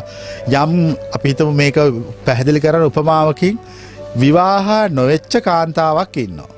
ඒ විවාහ නොවෙච්ච කාන්තාව තාම විවාහ වෙලා නැහැ. ඒ විවාහ නොවෙච්ච කාන්තාව ඉන්නේ ගෙදර. එතකොට ඒ විවාහ නොවෙච්ච කාන්තාවත් එක්ක කවුරු හරි වැරදි කාම සේවනයක් කරනවා. අන්න ඒකයි වැරදි කාම සේවනය. දැන් අපි හිතමු කවුරු හරි කෙනෙක් ඊට පස්සේ ගිහලා ඒ කාන්තාව විවාහ කරගන්නවා. ඊට පස්සේ ප්‍රශ්නයක් නැහැ. සමාජ සම්මතයක්. පැහැදිලිද? තමුන්ට අයිති නැති, තමුන් සතු නොවෙච්ච දෙයකට අසාධාරණයක් වශයෙන් කරන එක. දැන් ඔය නීතියේදී ගන්න ඒ බලහත්කාරකම. ඔව් එහෙම කියන්නත් පුළුවන්. එහෙම කියන්නත් පුළුවන්. බලහත්කාරකමක්. ඒ කියන්නේ එයා කැමති නැහැ. එයාට එකකින් අගතියක් සිද්ධ වෙනවා. මානසික හා කායික වශයෙන්. ඒක එච්චරයි, ඊට වඩා නැහැ. එහෙම නැත්තම් ඒක වැරදි. ඒක සමාජය තුල දැන් අපි මේ බුද්ධ කාලේ වගේ අද ජීවත් වෙන්න ඕනේ නැහැ. අදට ගැලපෙන ජීවත් වෙන්න ඕන. ධර්මය වෙනස් වෙන්නේ නැහැ, සංස්කෘතිය වෙනස් වෙනවා. සජීවී සංස්කෘතියක ලක්ෂණයක් තමයි මොහොතින් මොහොත වෙනස් වෙන එක. ඒතර අපි මේ ධර්ම විග්‍රහයන් අවස්ථානුකූල වෙන්න ඕන. වැරදි කාමසේවනය කියන්නේ tamunට අයිති නැති කෙනෙක් එක්ක සංවාසයේදී. ස්වාමීන් වහන්සේ මට හිතුණා මේ වැරදි කාමසේවනයක් දෝ කියලා මේ අද වෙනකොට සමාජයේ ඇති වෙලා තියෙන දෙයක් තමයි කුඩා ළමයින් දූෂණය කරනවා. ඒ වැරදි කාමසේවන ඔක්කොම. ඒ වගේම Tamanගේ පියා විසින් Tamanගේ දියණිය දූෂණය කරනවා. ඒ වැරදි කාමසේවන. Tamanගේ මව Tamanගේ පුතා වැරදි කාමසේවන. වැරදි සම්බන්ධතා පවත්වනවා. මේකට පිළියමක් විදියට මේ සමාජයේ සිටිනව සමහරක් විද්වතුන් කියනවා මේ ගණිකා වෘත්තිය කියන දේ නීතිගත කරන්න ඕනි කියලා. ඇත්තටම ස්වාමීන් වහන්සේ ඒකද මේකට පිළියම? ඒක හරියද? ඒක පිළියමක් වෙන්නේ නැහැ. මං කියන්නේ ඒගොල්ලන්ගේ හිතවල දැඩි කාමාශාවන් වෙනස් කරන්න කියලා. ඒකට එකම එක දෙයයි තියෙන අපි මේ කියන දහම දිගට අහන්න. එතකොට ඒගොල්ලන් කාමාශාවන් නැති වෙලා හිත නිවිලා යනවා. ඉතින් හිත නිවුණාන් පස්සේ කිසි දැන් අපි කුඩා කාලේ ලස්සනට ජීවත් වුනේ නැද්ද? එකට සෙල්ලම් කරේ නැද්ද? එකට කෑ බිව්වේ නැද්ද? නමුත් අපි ගැහණු පිරිමි එකට හිටියා කියලා අපිට කාමාශාවක් ඇති වුණාද? නෑනේ. ඉතින් ඒ ක්‍රමේ හොඳ නැද්ද? අපි මේ දේශනා දිගට අහගෙන ගියාම අපේ හිත ඒ වගේ වෙනවා. එතකොට අපට හරි ලේසි මේ සමාජ ජීවත් වෙන්න. අන්න එතෙන්ටපත් වෙන්න කියලා අපි කියන්නේ. එහෙම නැත්නම් මේ ඔක්කොම තවත් ප්‍රශ්නයක් නිර්මාණය වෙනවා. ගණිකා වෘත්තිය නීතිගත කරන්න දෙපාද කියලා මගෙන් අහුවොත් මට ඒකට උත්තර දෙන්න අදාළ නැහැ. මම කියන්නේ ඒක නෙමෙයි අපි මිනිස්සු සෝවාන් කරමු කියලා. මම දෙන උත්තරේ ඒක. ඒක විද්වතෙක් කියනවා වෙන්න පුළුවන් ගණිකා වෘත්තිය නීතිගත කරන්න කියලා එයාගේ කෝණයෙන් බලලා මම මගේ කෝණයෙන් ධර්ම කෝණයෙන් බැලුවා මම කියන්නේ ඊට වඩා අපිට ප්‍රායෝගිකයි මිනිස්සුන්ට සෝතාපන්න මාර්ගය කියලා මිනිස්සු එතෙන්ටපත් කරන එක. සෝවාන් වෙන්න අමාරු නෑ. දැන් අපි පොත්පත්වල තියෙනවා මේ සවැත් නුවර ඉඳලා තියෙනවා කෝටි 7ක් මිනිස්සු. එහෙම තියෙන පොත්වල කෝටි 5ක් සෝවාන් කියලා තියෙනවා. දැන් සෝවාන් වෙන එක අමාරුද ලේසිද? ඔය කියපු විදියට ලේසි. සෝතාපන්න භාවය කියන්නේ විශ්වය තුළ මේ සෝබාදහම තුළ පවතින ද්විස්වභාවය ප්‍රත්‍යක්ෂ කිරීම පමණයි. අපි ඒක වෙනම දවසක් කතා කරමු. හොඳයි. අද දවසේ මාතෘකාව පිළිබඳව බොහෝ කරුණු කාරණා කතා කර අවස්ථාව තියෙනවා 5:75:22 දුරකථන මාර්ගය හරහා සම්බන්ධ වෙන්න. අපි සූදානම් වෙලා ඉන්නවා සුනිල් මහත්මයාත් එක්ක කතා කරන ගල්කිස්සෙන් තමයි තුමා කතා කරන්නේ. ආයිබෝන් ඔබතුමාට තෙරුවන් සරණයි. ආයිබෝන් තෙරුවන් සරණයි මහත්තයා. හොඳයි. ප්‍රශ්න යොමු කරන අවස්ථාව තියෙනවා ස්වාමින් වහන්සේට. ඔව් සායනාල මට තියෙන ප්‍රශ්නේ මේකයි. ඔබ වහන්සේ දැන් රාගසිතක් පාලලා ඒක තුත්වත් කර ගැනීමත් ඊළාට වයිට් රයිස් එකක් ඕල් එකක් යම සමාන කරලා අදහසක් ඉදිරිපත් කරා. නමුත් මට සායනාල එකක් මේ රාගය කියන එක මහා බලවත් සිතක්නේ. ඒක තුත්වත් කර ගැනීමට සිත සංසාරට බැඳ තබා ගන්න පුළුවන් ශක්තියක් රාගසිතක තියෙනවා. නමුත් ඕල් එකයි වයිට් රයිස් එක එහෙම ඊට අදපස ගැනීමේ ශක්තියක් නැහැ. ඒ ඔබට ඒක නිසා මෙහෙමයි එක එක්කෙනාට එක එක දේ ෆීල් වෙන්න එක එක ආකාරයට. දැන් මේ මහත්තයා කියනවා රාගසිත යාට දැඩිව දැනෙනවා කියලා. දැන් සමහරු කියනවා අපිට එහෙම රාගසිත ප්‍රශ්නයක් නැහැ. අපිට මේක ප්‍රශ්නයක්. දැන් මිනිහක් පරන්න පුළුවන් වත් ශක්තියක් ස්වාමීන් වහන්සේ කිව්වනේ රාගසිතක තියෙයි කියලා. ඔව් ඒ වගේම බත් එකටත් තියෙනවා. ඔය ඒක පුද්ගල සාපේක්ෂකයි. පුද්ගල සාපේක්ෂකයි කියලා කියන්නේ ඒක ඔබට හරි ඒක යාට හරි. මං කියන එක පැහැදිලිද? බත් එක රෝල් එකට වගේ එකට මිනිමරා ගන්න අපි අහලා අඩුයි. නමුත් මේ ලිංගික ආප්‍රාවිෂ්ඨ කරගන්න නම් අහලා අඩු නිසා තමයි මිනිමරාගෙන හරි එහෙම කරපු අවස්ථා තියෙනවා. ඔව් අහලා අඩු නිසා තමයි එතන ප්‍රශ්නයක් තියෙන්නේ. ඒ ගැනත් හොඳට විස්තර දන්නව නම් කියනවා ආයේ දෙකම සමානයි කියලා. අපි මේ දෙකම අහලා තියෙනවා. එහෙමයි තමයි දුර්ලභයි පොඩක් මම එකයි සොයන්නේ. නෑ ඒ කියන කතාව හරි. රාගසිත කියන එක හරි දරුණුයි. නමුත් ඒක ඒ දරුණු සිත දැන් අපි ඒ දරුණු සිත දමනය කරන්න ඕන. ඒ දමනය කරන ක්‍රමය අපි පැහැදිලි කළා. මේ දැන් ඒක පිළිගන්න සොයන්න සමාන කරපු නිසා සොයන්නාත මම අරගත්තා. ඒ සමාන කිරීම ඔබට වරදින්න පුළුවන්. නමුත් ඔය ප්‍රශ්නේම දැන් තව කෙනෙක් කියන්න පුළුවන් ඒක මට හරි කියලා. එක එක්කෙනාට ෆීල් වෙන විදිය දැනෙන විදිය වෙනස්. පැහැදිලිද? හොඳයි. 5:22 දුරකථන මාර්ගයේ ක්‍රියාත්මකයි. ඔබට අවස්ථාව තියෙනවා කතා කරන්න අපි සමග. ඔබට යම් කිසි ගැටලුවක් තියෙනවා නම් කාමයේ ලිංගිකත්වය සහ බෞද්ධ දර්ශනය පිළිබඳව ස්වාමින් වහන්සේ ගැටලුවක් තියෙනවා යොමු කරන්න. මේ අපේ හිතවතෙක් දුරකථන මාර්ගයේ සඳහන් කර නිෂ්පාදක මණ්ඩලයට නම සඳහන් කරන්න එපා කිව්වා. මෙයත් වෙබ් අඩවියක සඳහන් වුණා කියලා තමයි තියන්නේ. ස්වාමින් වහන්සේ එක් වෙබ් අඩවියක සඳහන් වුණා සොයන් වින්දනේ යෙදෙන්නේ රාගික සිතුවිලි පහළ වෙන්නේ අමනුස්ස බලපෑමක් කියලා. මේ ඇත්තක්ද කියලා. එන අමනුෂ්‍යයට දැන් වැඩ නැතුව ඇති මොකක්වත් කරන්න. මහා මරි මෝඩ කතා. ඔවැනි මරි මෝඩ කතා කිව්වහම මේ සමාජයේ අපි අන්තිමට ගෙනියන්නේ කොතෙන්ද?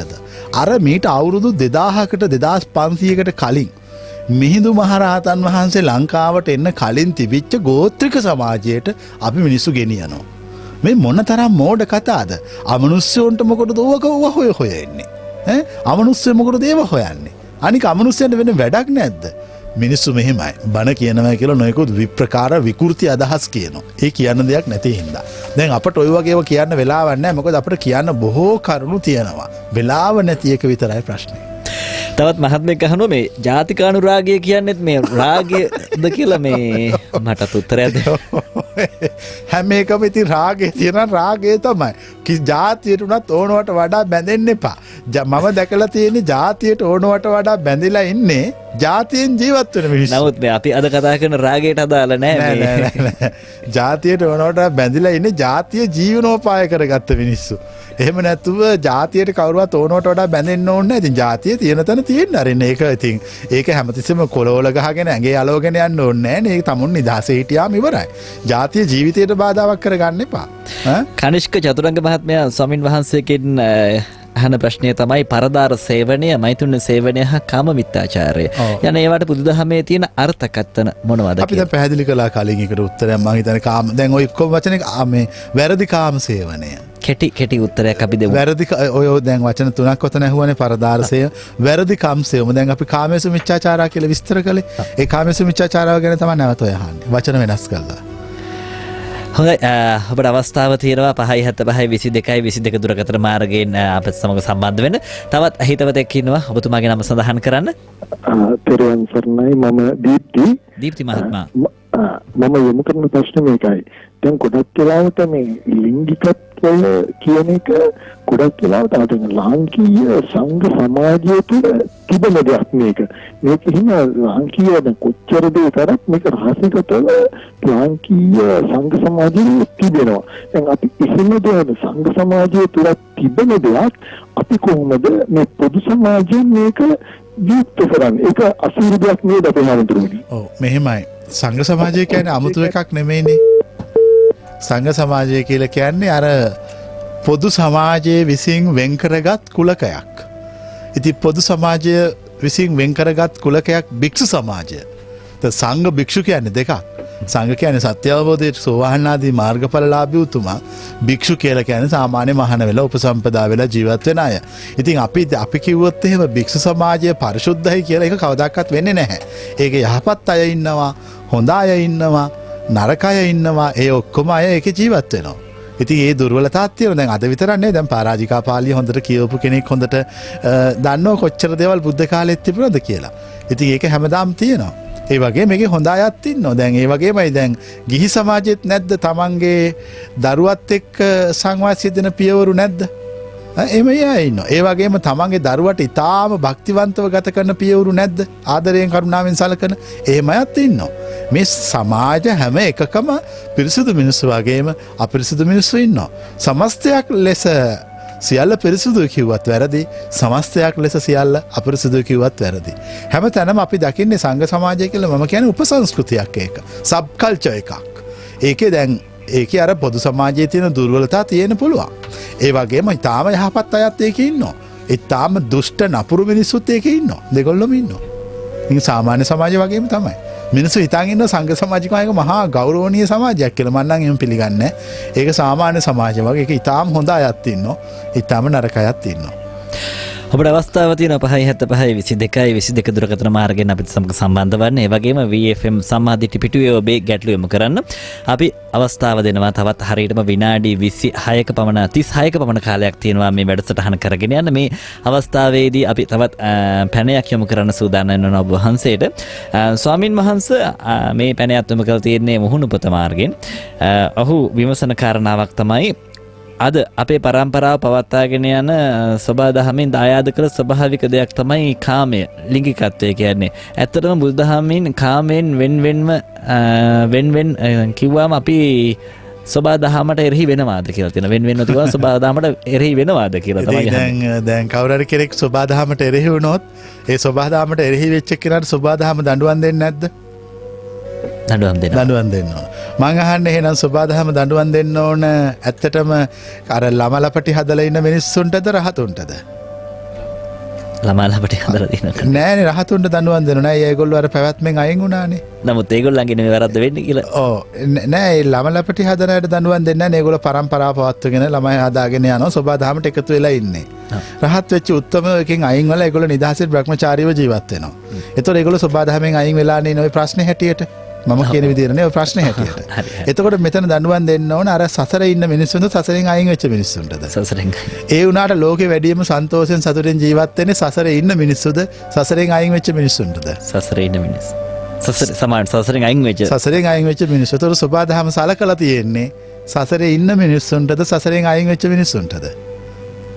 සසරෙන් අයින් වෙච්ච මිනිස්සුන්ට. දැන් ඔබට පිළිතුර තේරුණාද?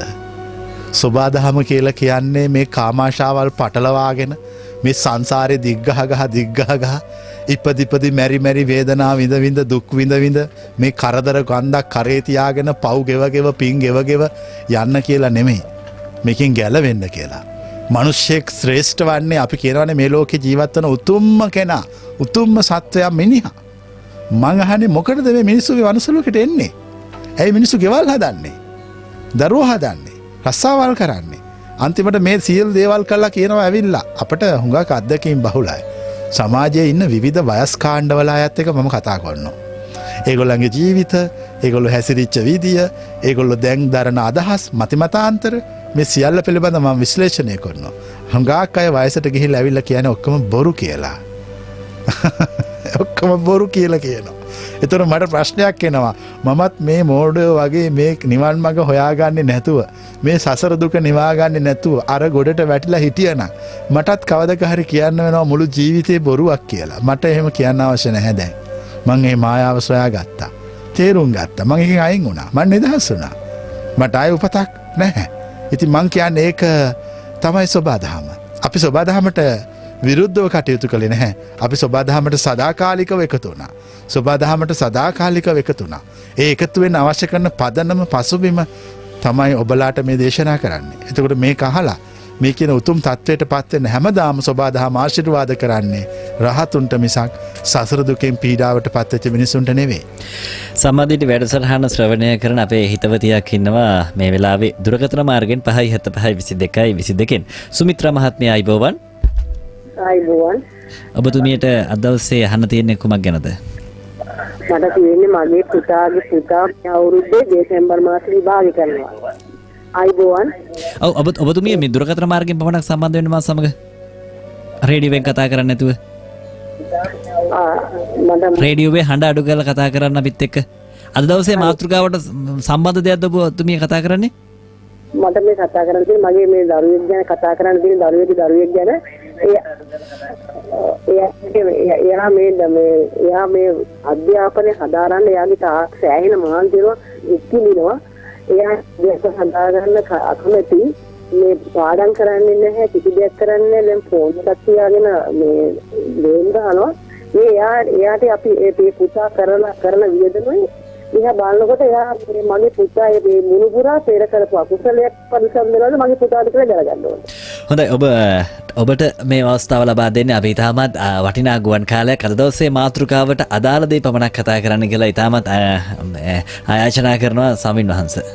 ඔව් ඇත්තටම ඉතින් ඒක සාමාන්‍ය සමාජයේ ළමයින්ගේ ස්වභාවයක්. ඒ ළමයි ඉස්සර වගේ අපටත් පොඩි කාලේ ඉඳලම කිව්වේ පොතේම මූණ තියාගෙන හිටු කියලා. ඉතින් මේ ළමයි ඉන්නේ නැහැ. ඒ ළමයි ඒගොල්ලෝ සෙල්ලම් කරනවා, උඩ පනිනවා, දඟලනවා. ඒගොල්ලෝ නිදහසේ සිටිනවා. ඉතින් දෙමාපියෝ හරි කැමති ළමයා මුළු පැය 24ම පොත් මිටිය ඔළුවේ තියාගෙන, කරේ තියාගෙන මූණ බලාගෙන. නමුත් විභාගේ පාස් වෙන්නේ නැත්නම් වැඩක් නැහැ. දැන් අද ළමයි ගොඩාක් දැකලා තියෙන ඒගොල්ලෝ අර මොබයිල් ෆෝන් එකට යොමු වෙලා තියෙනවා. ඉතින් අපිට ළමයි එතනින් අයින් කරන්න බෑ දැන්. අපි ඒක ළමයා එතනින් අයින් කරොත් ළමයාට අර සම්පූර්ණ තාක්ෂණයෙන් ළමයා අයින් කරා වෙනවා. මම කියන එක පැහැදිලිනේ. එතෙන්දි කරන්න ඕනේ ළමයා දැනුවත් කරලා අවශ්‍ය අනවශ්‍ය දේ පිළිබඳ තේරුම් අරගෙන යොමු කිරීමක් කළ යුතුයි. ඉතින් ඒ ළමයාට කරුණාකාරණා පැහැදිලි කරන්න මේ හැම එකටම පින්පව් කියලා දාන්න එපා. දැන් එතරම් අහනවා මේ කරපු පවක්ද කියලා. ඉතින් ඒක පවක් වෙන්නේ එයාට නෙමෙයි අම්මලාට. මං කියන දේ පැහැදිලිද? ඒ ළමයාට ඒක පිනක්. ඉතින් ඒ ළමයා හතුටෙන් අර ටෙලිෆෝන් ඔබ ගේම් ගහ ඇති. අම්මලා ඒ ගැන හිතා පව් ගෙවනවා ඇති. ඒව අතෑරලා දාලා ඒ ළමයාට හොඳ උපදේශක් දීලා ඒ ළමගේ ජීවිතේ නිවැරදි කරන්න. හුඟක් අයට වෙන්නේ තේරුමක් නැහැනේ. ඒ නිසා තමයි ඒගොල්ලෝ එහෙම කරන්නේ. දෙමව්පියෝ කරන්නේ එතකොට ඕනට වඩා තරවටු කරලා හදන්න හදනවා. එතකොට ඒ ළමයා ඒක පිළිගන්නේ නැහැ.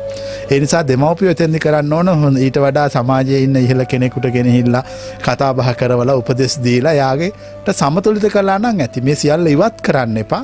සියල්ල එක්ක නිවැරදිව යන ක්‍රමයක් විතරක් හදාගන්න. ඉශාංක ලියනාරච්චි අපිට මුහුණු පොතෙන් පැනයක් යොමු කරනවා ස්වාමීන් වහන්සේ කෙනෙකුට සමලිංගිකත්වය අනුමත කරන්න පුළුවන්ද කියලා. එහෙම කිසිම කෙනෙකුට එහෙම අනුමත කිරීමක් නොකිරීමක් බුද්ධ ආගමේ නැහැ. එහෙම කියනවකොත් ඒක වැරදි. එහෙම වැරදි. ඒ වගේම තවත් අහන දෙයක් තමයි සමලිංගිකත්වය කියන්නේ විකෘතියක්ද කියලා. දැන් ලෝකේ දියුණු රටවල් ගත්තාම ඒගොල්ලෝ සමලිංගිකත්වයේ පිළි අරගෙන තියෙනවා. මම කියන එක පැහැදිලිද? නමුත් ලංකාවේ තාම නැහැ. ඒතකොට දැන් අපි ඔය ගැන ඔය ප්‍රශ්නේ ඇමරිකාවේදී අපි අහුවොත් අපිට දෙන්න වෙන උත්තරේ ලංකාවේ දෙන්න වෙන උත්තර දෙකක්. සංස්කෘති දෙකක තියෙන ප්‍රශ්නයක්. අපි කිසිම ආකාරයක අපි කියන්නේ නැහැ විකෘතියක් කියලා කිව්වොත් ඒක ඉස්සර කිව්වා දැන් අවුරුදු 30කට 40කට කලින් නමුත් දැන් කියන්නේ නැහැ ඒක ඒගොල්ලන්ගේ හැඩතලයක්. ඒ නිසා දැන් ලෝකේ මම හිතන්නේ තව අවුරුදු 20ක් විතර යනකොට මම ඊට වඩා විවෘත වෙවි කියලා. ඒක අපි දැන් මට මේක කොහොම බණීවි නමුත් ලෝකේ දියුණු රටවල් වල එහෙම විවාහ වීම පවා අපි දන්නවා අහලා තියෙනවා. ඒව සම්මත වෙලා තියෙනවා. ඒ නිසා අපිට ඒකට දැන් විරුද්ධ වෙන්න බෑ. අපි ඒක දැන් විරුද්ධ වුණොත් එතකොට එතන බුද්ධ ආගමට බෞද්ධ දර්ශනයේ ප්‍රශ්නයක් වෙනවා. ඒකට හේතුව එතකොට ඒක දැන් ඔය මම උදාහරණයක් කියන්න. දැන් ඔය දලයි ලාමතුමා දවසක් දේශනයක් කරන්න ගියා. දේශනයක් කරන්න ගියාම දලයි ලාමතුමා ඉතින් බොහොම මෛත්‍රී කරුණාව ගැනනේ කතා කරන්නේ. ඇමරිකන් ජාතිකයේ දලයි ලාමතුමාගෙන් අහුවා ඔබතුමා බොහොම මෛත්‍රී කරුණාව ගැන නේද කතා කරන්නේ? ඔය එතකොට කොහොව හැමෝටම මෛත්‍රිය දක්වන්න ඕන, හැමෝටම ආදරය භක්තියෙන් ඉන්න ඕන කියලා කිව්වා. ඊට පස්සේ දලයි ලාමතුමාට මේ මිනිස්සු ඇහුවා මේ දලයි ලාමතුමා මෛත්‍රිය දක්වන්න ඕන චීනුන්ට ඇරෙන්න ඉතුරු අයටද කියලා. ඔබට මේ ප්‍රශ්නේ තේරෙනවද? දලයි ලාමට උත්තර නැති වුණා. දලයි ලාමාලා චීනෙත් එක තරහයි. එතකොට ඇහුවා මේ චීනුන්ට ඇරෙන්න අනිත් ඔය ටික. ඊට පස්සේ ආයෙ දවසක දලයි ලාමා ගියා දේශනයක් පවත්වන්න. මම කියන්නේ මේ කොච්චර ප්‍රසිද්ධයි වුණත් පටලැවෙන තැන් තියෙනවා. එතකොට ඇහුවා මේ දලයි ලාමතුමා ඔබතුමා මෛත්‍රිය කරුණාව ආදරය දක්වන්න කියලා කියන්නේ ගිනි තියාගන්න ටිබෙට් ජාතිකයෝ හැර ඉතුරු ලෝකවාසීන්ටද? ඒ ටිබෙට් ජාතිකයෝ තමුන්ගේ නිදහස අරගලය වෙනුවෙන් ගිනි තියාගන්න ඕනේ. ඒ නිසා දැන් ඔය මගෙන් අහන ඔය ප්‍රශ්නේදීත් මට දෙන්න දෙන උත්තරය අවස්ථානුකූලයි. දැන් ලෝකේ දැන් අපි දන්නේ ලංකාවේ තව ඉදිරි කාලේදී ඒව නීතිගත වේද නොවේද කියන්නේ ඒක මට තේරෙන්නේ නැහැ. ඒ නීතිගත වුණාම අපි කිව්වොත් වැරදි කියලා ඒක වැරදි කතාවක්. දැන් අද අපි වැරදි කියලා කියනවා. ඒකට හේතුව තමයි තවම එහෙම එකක් ලංකාවේ සිදු වෙලා නැති නිසා. හොඳයි තවත් මහත්මෙක් සඳහන් කළා තියෙනවා මගේ නම සඳහන් කරන්න එපා කියලා තමයි ඉල්ලීම් කළා තියෙන්නේ ස්වාමින් වහන්සේ. බුද්ධිමත් අයට ලිංගිකත්වයෙන් ඉවත් වෙලා කංගවේනෙක් වගේ තනියම ඉන්න කියලා අපේ හාමුදුරුවන් කිව්වා. එතකොට හාමුදුරුවනේ සමාජය තවත් ඉදිරියට යන්නේ නෑ නේද? හැම බුද්ධිමතාම ප්‍රජනනයෙන් වැළකී සිටියොත් මෝඩයන් පමණක් බිහි වෙයි නේද? ඉතින් දැනුත් තියෙන එකමනේ. දැන් අපි සමාජය අරගෙන බැලුවොත් වැඩි හරියක් ලක්ෂයක් අරගෙන බැලුවොත් 99000ක් වෙන්නේ මෝඩයෝ නේ. නැත්තම් අපි මේ කියන මෙච්චර ගැඹුරු දහම මේ තේරෙන්නේ 100%ක්ම. ලෝකේ හැමදාම ඥානය කියන එක සීමිත ගාණක් තියෙන. අනික කොයිලාකවත් විශ්වාස කරන්න එපා ඥානය ඥානොස්සේ පමණක් යනවා කියලා. ලෝකෙහිම දැන් ලෝකේ බුද්ධිය ප්‍රඥාව ඥානොස්සේ එකක් නෙමෙයි සසර ඔස්සේ එකක්. ඒ නිසා ඕනම මෝඩ අම්මා තාත්තා කෙනෙකුට ඊටාම සුපිරි ප්‍රඥාවක් තියෙන ළමෙක් පහළ වෙන්න පුළුවන්. එහෙම කියන්න බෑ. අනික මට සමාජයේ තියෙන එකක් මම කියන හැමෝම කල්පනා කරන්නේ මේ අදහස ගැන. සමාජය තුල තියෙන සමතුලිතතාවයක්. දැන් කොයි වෙලාවකවත් දැක්කද ඉංජිනේරුව වැඩි වෙච්ච සමාජයක්? නෑ. දොස්තරලා නැති වෙච්ච සමාජයක්. මේ බර උස්සන මිනිස්සු ඉන්නේ නාට්ටාමිලා ඒගොල්ලෝ නැති සමාජයක්. මේ සමාජයේ එක එක්කෙනාගේ ඥාන මට්ටම් එකයි සමතුලිතයි හැමතිස්සෙම සමාජය. ඒ සමතුලිත බව සමාජය තුළ පවතිනවා. ඒ සමතුලිත බව තමයි මේක තියෙන එක. ඉතින් ඒ නිසා අපි කලබල වෙන්න ඕනේ නැහැ. දැන් එතුමා අහන්නේ මේ දැන් වැඩිම ප්‍රඥාව තියන අය ඉවත් වෙලා හිටියාම මේ ඥානයේ සමාජය අඩු වේද කියලා. ඥානය ඕන මෝඩයෙකුට ඇති කරවන්න පුළුවන්. අත්දැකීම් ඔස්සේ දේශනා කිරීම ඔස්සේ ශ්‍රවණය කිරීම ඔස්සේ ප්‍රඥාව මත කරන්න පුළුවන්. දැන් මේ දේශනාවල් දිගට අහගෙන හිටියොත් ඒ ප්‍රඥාව මත වෙනවා. හොඳයි මුහුණ පොතෙන් මේ අදහස් විමසන බොහෝ දෙනෙක් කියන්නේ මේ නම කියන්න එපා කියලා අපි ඒ ගැන මේ ගරු කරන්න ඕනේ. නම කියන්නේ නැතුව අපි ප්‍රශ්න අහමු. මොකද තාමත් මේ හැංගිච්ච මානසිකත්වයක් තියෙනවා. හැංගිච්ච බියගුළු මානසිකත්වය.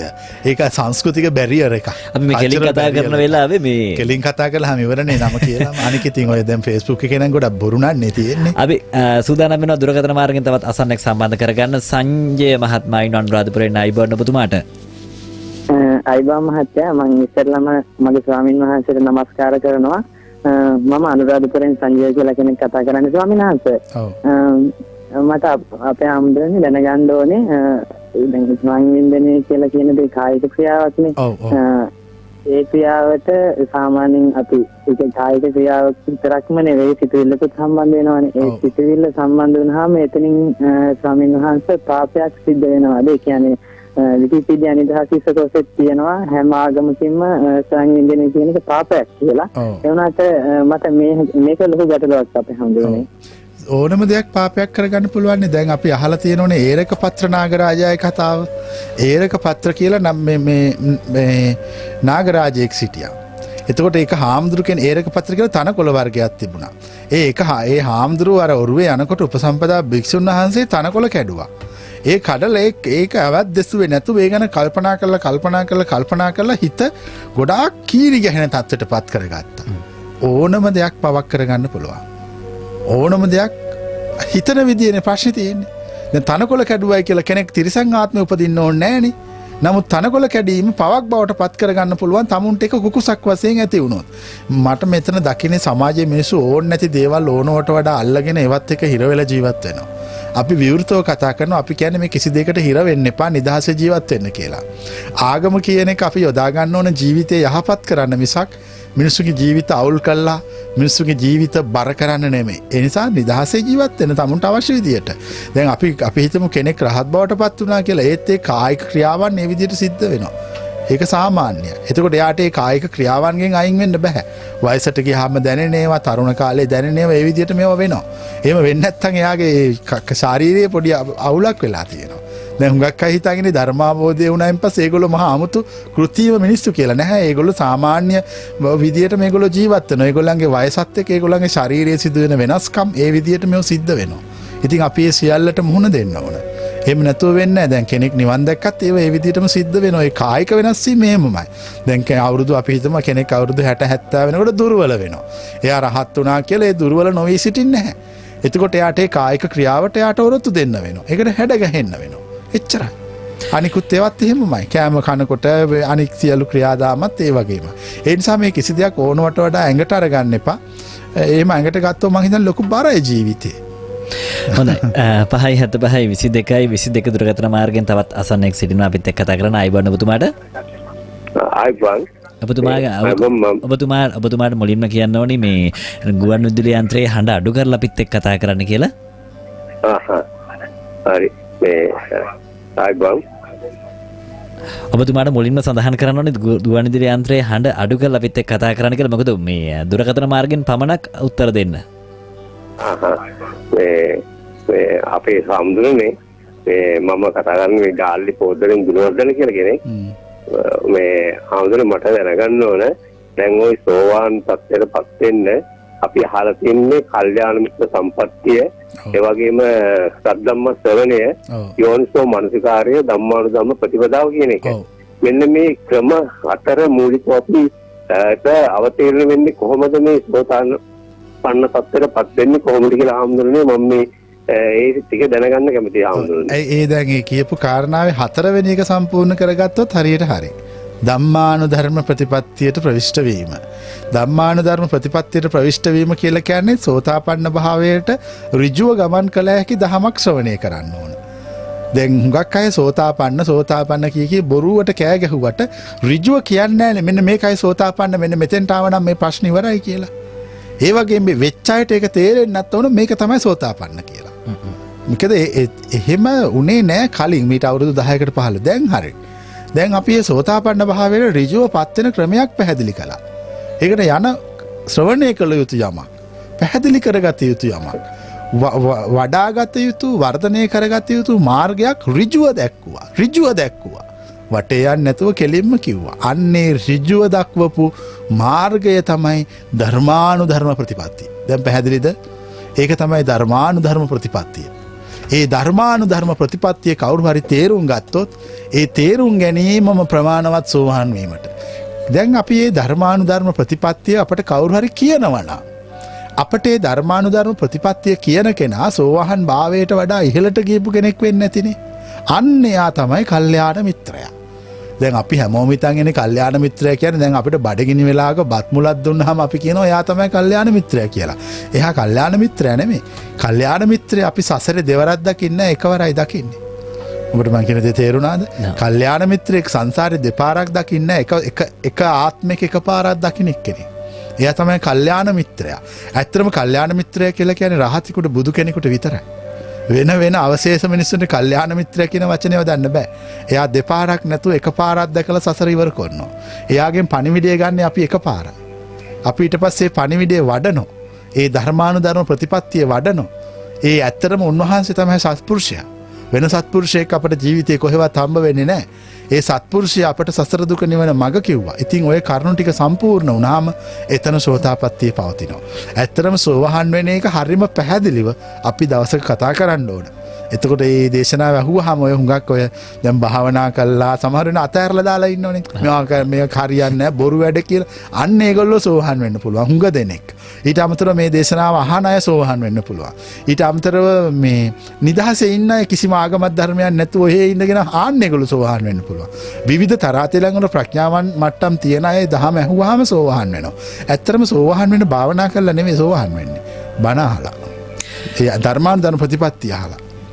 හොඳයි අපි මුහුණු පොතෙන් අවස්ථාව ලබා දෙන්න සූදානම් වෙනවා තවත් අසන්න ශ්‍රාවිකාවකට VFM සම්මාදිට්ඨි පිටුව හරහා තමයි මේ ප්‍රශ්න යොමු කරන්නේ.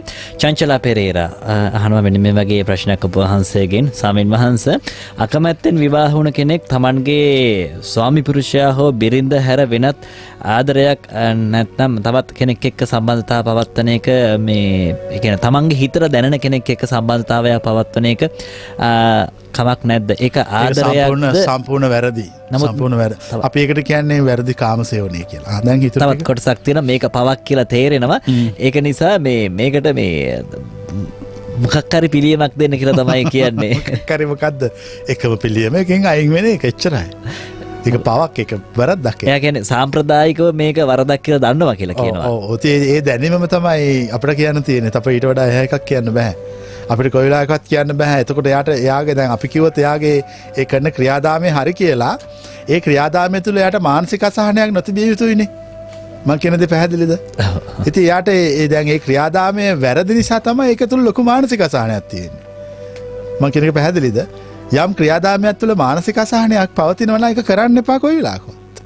ඒක මහා පවක් ඒක වැරද්දක් තමුන්ට කරගන්න අගතියක්. නමුත් ස්වාමින් වහන්සේ මේ අපේ හිතට දැනෙන කෙනා ලැබුණාට පස්සේ මේ එයත් එක්ක සම්බන්ධතාවය පවත්වාගෙන තමන්ගේ ජීවිතේ ඉදිරියට ගෙනියෑම මේ ආධ්‍යාත්මික සතුටක් නේද? එයාගේ ජීවිතය සාර්ථක කර ගැනීමක් නේද? ඉතින් ඒ අවස්ථාව ලෝකේ හැමෝටම උදා වෙන්නේ නැහනේ. අහිමි වීම ජීවිතේ කොටසක් ලෙස දකින්න. ඒක මට හම්බ වෙලා නැහැ. දැන් විවාහ වෙන්න කෙනෙක් නැහැ කියලා බල්ලෙකුත් එක්ක විවාහ වෙන්නේ නැහනේ කවුරුවත්. මං කියන එක පැහැදිලිද? ඉතින් අයි මේ විදිහට තමුන්ගේ හිත ශක්තිමත් කරගන්න බැරි. දැන් හැමතිස්සෙම අපි දකින්නේ මිනිස්සුන්ගේ හිත හරියට අයාලේ යනවා. දැන් සමහරව අපි ඔය දැන් ඔය දකින්නවා මේ බස් එකට නගිනවා. බස් එකේදී අඳුන ගන්නවා. බස් එකෙන් බහැලා විවාහ වෙනවා. බලන්න මේ සමාජේ කොච්චර පටුද කියලා මිනිස්සු හිතන විදිය. ඒ විදිහට කළාට ගමන්න ඉන්න මිනිස්සු ඔක්කොම අවංක සත්‍ය කියන වැරදි නොකරන මිනිස්සුනා. ඒකයි කියන්නේ මේ සමාජය පිළිබඳ දැක්මක් තියෙන්න ඕන. අනික ඕනවට වඩා මේ කාමයට හිත වහල් වෙන්න එපා. දැන් මේ කාන්තාවට මම කියන්නේ දැන් ඕක නවත්තන්න ගියාට යාට ඕක නවත්තන්න බෑ කොච්චර කිව්වත්. දැන් මම එයාට ප්‍රායෝගික කළ හැකි ක්‍රමයක් කියනවා. මම කියන්නම් ක්‍රමේ. මුකුත් නොකර පළවෙනිම මේ දහම YouTube වලින් හරි නැත්නම් අපේ සිරිස දහම ආශ්‍රමයට පැමිණිලා පොත්පත් තියෙනවා CD තියෙනවා ඒන් ටිකක් අරගෙන ගිහිල්ලා මාසයක් විතර එක දිගට අහගෙන යන්න. එතකොට ওই සම්බන්ධය නවතිනවා. හොඳයි තවත් හිතවතෙක් අපේ මෙන්න මේ වගේ ප්‍රශ්නයක් යොමු කරලා තියෙනවා. මේ නම කියන්න එපා කියලා තමයි අහන්නේ. මේ ප්‍රශ්නේ සැර වැඩි නිසා වෙන්න ඇති. මම 8 දෙනෙක් එක්ක සම්බන්ධතාව පැවැත්තුවා. නමුත් මං විවාහ වුණේ වෙන කෙනෙක්. මේක පවක්ද කියලා තමයි ඔබ. ඒක ඉතින් ඒක වැරදි කාම සේවනේ. ඒ වැරදි කාමසේ වනේ. දැන් ඉතින් වෙලා ඉවර හින්දා ඒකට මුකුත් අපි කතා කරන්න ඕනේ නැහැ. දැන් ඊටත් වඩා යහපත් විදියට ජීවත් වෙන ක්‍රමයක් හදාගත්තා නම් හොඳයි. මම ඔබගෙන් ප්‍රශ්නයක් අහන්නම්. ගෞතම බුදුහාමුදුරුවෝ ළඟට අජාසත් රජුරුව තාත්තා මරලා ආපු වෙලාවේ අජාසත් රජුරුව එළෙව්වද? එතනින් එහාට ජීවත් වෙන ක්‍රමයක් කිව්වද? එතනින් එහාට ජීවත් මම කියන්නේත් ඒකමයි. අපි මිනිස්සුන්ගේ ජීවිතවල වැරදි දැන් ඔය එකක් අපි ඔය වගේ දහස් ගාණක් අපි ඉස්සරහා අපේ මූණ බලාගෙන මිනිස්සුන්ගේ ජීවිතේම අමාරලා තියෙනවා. අපි ඒක දන්න නිසා අපි මිනිස්සුන්ගේ ජීවිතවලට සාප කරන්නේ නැහැ. මිනිස්සුන්ගේ ජීවිතවලට ආශිර්වාද කරනවා. අපි කරන ආශිර්වාදයේ තමයි ඒ සියලු පාපයන් එතනින් නවත්තලා දාලා එතනින් එහාට ජීවිතේ ලස්සනට ගෙවන ක්‍රමයක් කියලා දෙනවා. ඒ නිසා ඕන කෙනෙකුට විවෘතව අපි ඉස්සරහට ඇවිල්ලා පාපොච්චාරණය කරන්න පුළුවන්. කළා තමුන්ගේ සියලු සාපයන්ගෙන් නිදහස් වෙන්න පුළුවන්. එතන ඉඳලා නව ජීවනයකට අලුත් විදියකට ජීවත් වෙන ක්‍රමයක් අහගෙන යන්නත් පුළුවන්. මං හිතන්නේ වෙන්න ඕනේ ඒකයි. මිනිස්සුන්ට පාපොච්චාරණය කරන්න කෙනෙක් නැති නිසා උන් සාපයට හසු වෙලා ජීවත් වෙනවා. දුරකථන මාර්ගයෙන් අසන්නෙක් සම්බන්ධ වෙනවා. අයිබෝන් ඔබතුමාට. අයිබෝන්. ඔබතුමාගේ ගම්පහ කියලා සඳහන් කරා. නමුත් නම සඳහන් කරේ නැහැ. නම නුවන් කියලා කෙනෙක් කතා කරන්නේ. ඔව් ඔව්. ඉවන් මහත්මයා කතා කරා. මට හාමුදුරන්ගෙන් දැනගන්න ප්‍රශ්න දෙකක් තියෙනවා. ඔව් අපි එකකට අවස්ථාව ලබා දෙන්න. හරි. මහත්මයා මට දැනගන්න අවශ්‍ය කරලා තියෙන්නේ දැන් සාමාන්‍යයෙන් විවාහ ජීවිතයට පත්වීම කියන්නේ රාගයෙන් පටන් ගැනීමේ අවස්ථාවක්. ඔව්. ඉතින් මේ අවස්ථාව බොහෝ දෙනා ඡායාරූප වගේ දේවල් ගන්න පන්සල් භාවිතා කරනවා. ඔව්. පන්සල් බෝධිය මළුවක් ඒකට පිළිමයක් වගේ දේවල් පාවිච්චි කරනවා. මෙවැනි දේවල් මේ සම්මත කරන්න පුළුවන්ද කියලායි මට දැනගන්න මේක ප්‍රේමිය කාර්යය අනමට අවස්ථාවක් දෙනවද? හොඳයි දෙවෙනි අවස්ථාව ලබා දෙන්න වෙලාවක් නැහැ. මොකද තවත් විනාඩි 13ක කාලයක් පමණයි තියෙන්නේ. වහන්සේට අවස්ථාව තියෙනවා.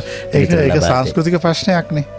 දැන් තායිලන්තේ ගිහිල්ලා බැලුවොත් තායිලන්තේ මගුල් දවසට කලින් ඒගොල්ලෝ පන්සලේ ගිහිල්ලා තමයි ඔක්කොම දාන දීලා පිරිත් කියවලා ඊට පස්සේ වත් පිළිවෙත් ඔක්කොම කරලා පහුවෙන්ද තමයි විවාහ උත්සවය ගන්නෙ. ලංකාවේ තාම එහෙම උනේ නැහැ. ලංකාවේ පෞර්ව චාරිත්‍රයට වඩා ලංකාවේ දැන් මෑතක ඉඳලා මේ පන්සල් වල විවාහ ගන්න ක්‍රමයක් හැදිලා තියෙනවා. ඒකට මම පෞද්ගලිකව කැමති නැහැ.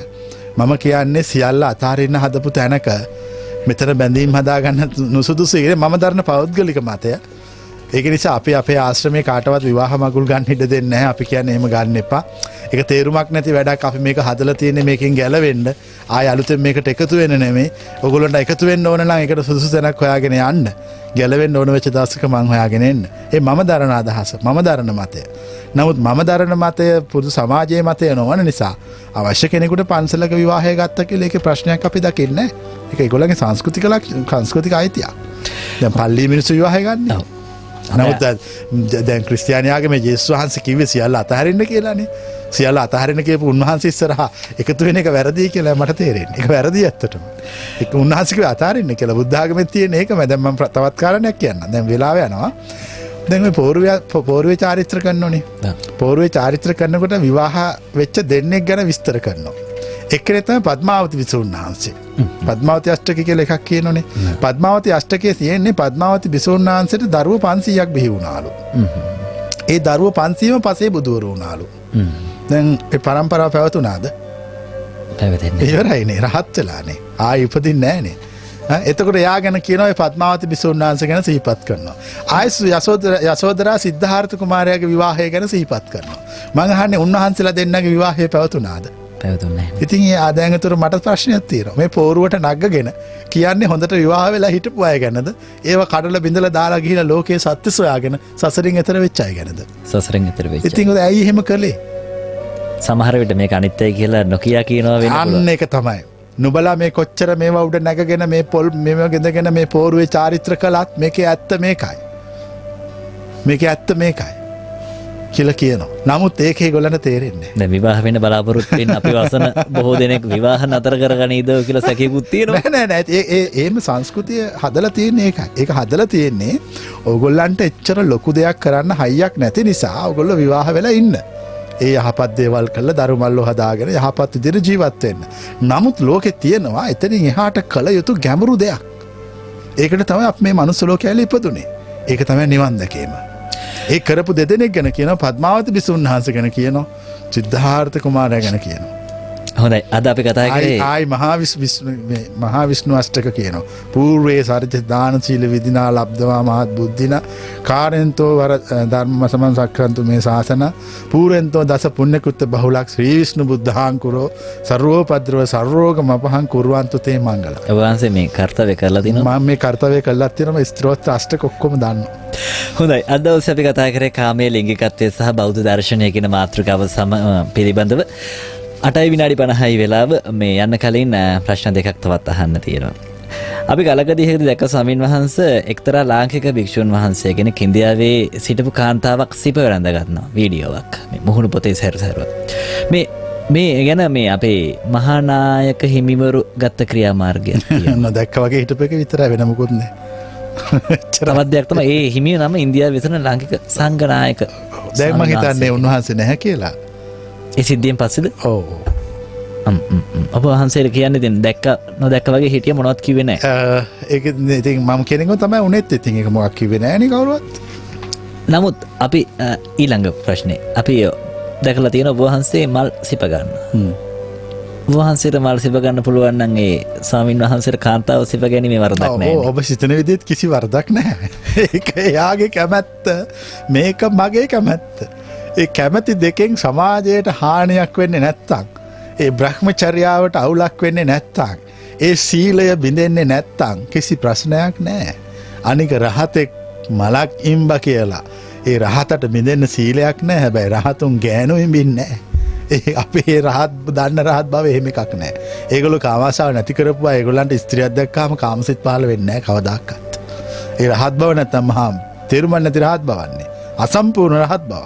කිසි දවසක ස්ත්‍රියක් කොච්චර ස්ත්‍රියක් දෙස බලන් සිටියත් කාමාශාවක් කිසිම ආකාරයකින් පහළ වෙන්නේ නැහැ. මනින්න මිම්මක් නැහැනේ ස්වාමින් වහන්සේ. කොමකද? එහෙම දැන් දැන් අපිට මේ කාමාශාව මං කියන්නේ මේ රහතෙකු නෙමෙයි සාමාන්‍ය කෙනෙකුට අපි මේ හිත දියුණු කරගෙන පැමිණෙන කෙනෙකුට මේ රාගය කොහොමද අපි නැති කරන්නේ? නැති කරාද නැද්ද කියලා මනින්න ක්‍රමයක්. සාකච්ඡාවම තමයි මෙනුම. ඒක ඒ රහත් වෙච්ච කෙනෙක් එක්ක සාකච්ඡා කරන්න ඕන. සාකච්ඡාවෙන් තමයි ප්‍රඥාව සොයාගන්න ක්‍රමයක් අපි පෙන්වන්නේ. සාකච්ඡාවෙන් ප්‍රඥාව සෙවිය යුතුයි කියලා තමයි බෞද්ධ දර්ශනය උගන්වන්නේ. අංගුත්තර නිකායේ ඨාන සූත්‍රයේ චතුක්ක නිපාතේ සාකච්ඡාවෙන් ප්‍රඥාව දත යුතුයි. ඇත්තටම නිවන් දැන් කෙනෙක් නිවන් දැකලාද නැද්ද කියලා අපිට නිගමනය කරන්න එහුත් එක සාකච්ඡා කරලා. නැත්තම් කියන්න බෑ. අනික ඒ සාකච්ඡා කරන්න කලින් ඒගොල්ලෝ මේ මාර්ගය වඩලා තියෙන්න ඕන. කාමයේ නැති කරගෙන වෛරය අඩු කරගෙන සිත දියුණු හුඟක් ඉහළ ආධ්‍යාත්මීය තත්ත්වයකට එන්න ඕන. ඇත්තටම දැන් මේ ලංකාවේ මිනිස්සු ගොඩක් ඥානවන්තයි. හැබැයි මේ ලංකාවේ මිනිස්සු මෝඩ කරලා තියෙන්නේ. දැන් ඒගොල්ලෝ නිදහසේ ශ්‍රවණය කරන්න ඕන වෙලාව. දැන් ඇවිල්ලා තියෙන අවස්ථාව.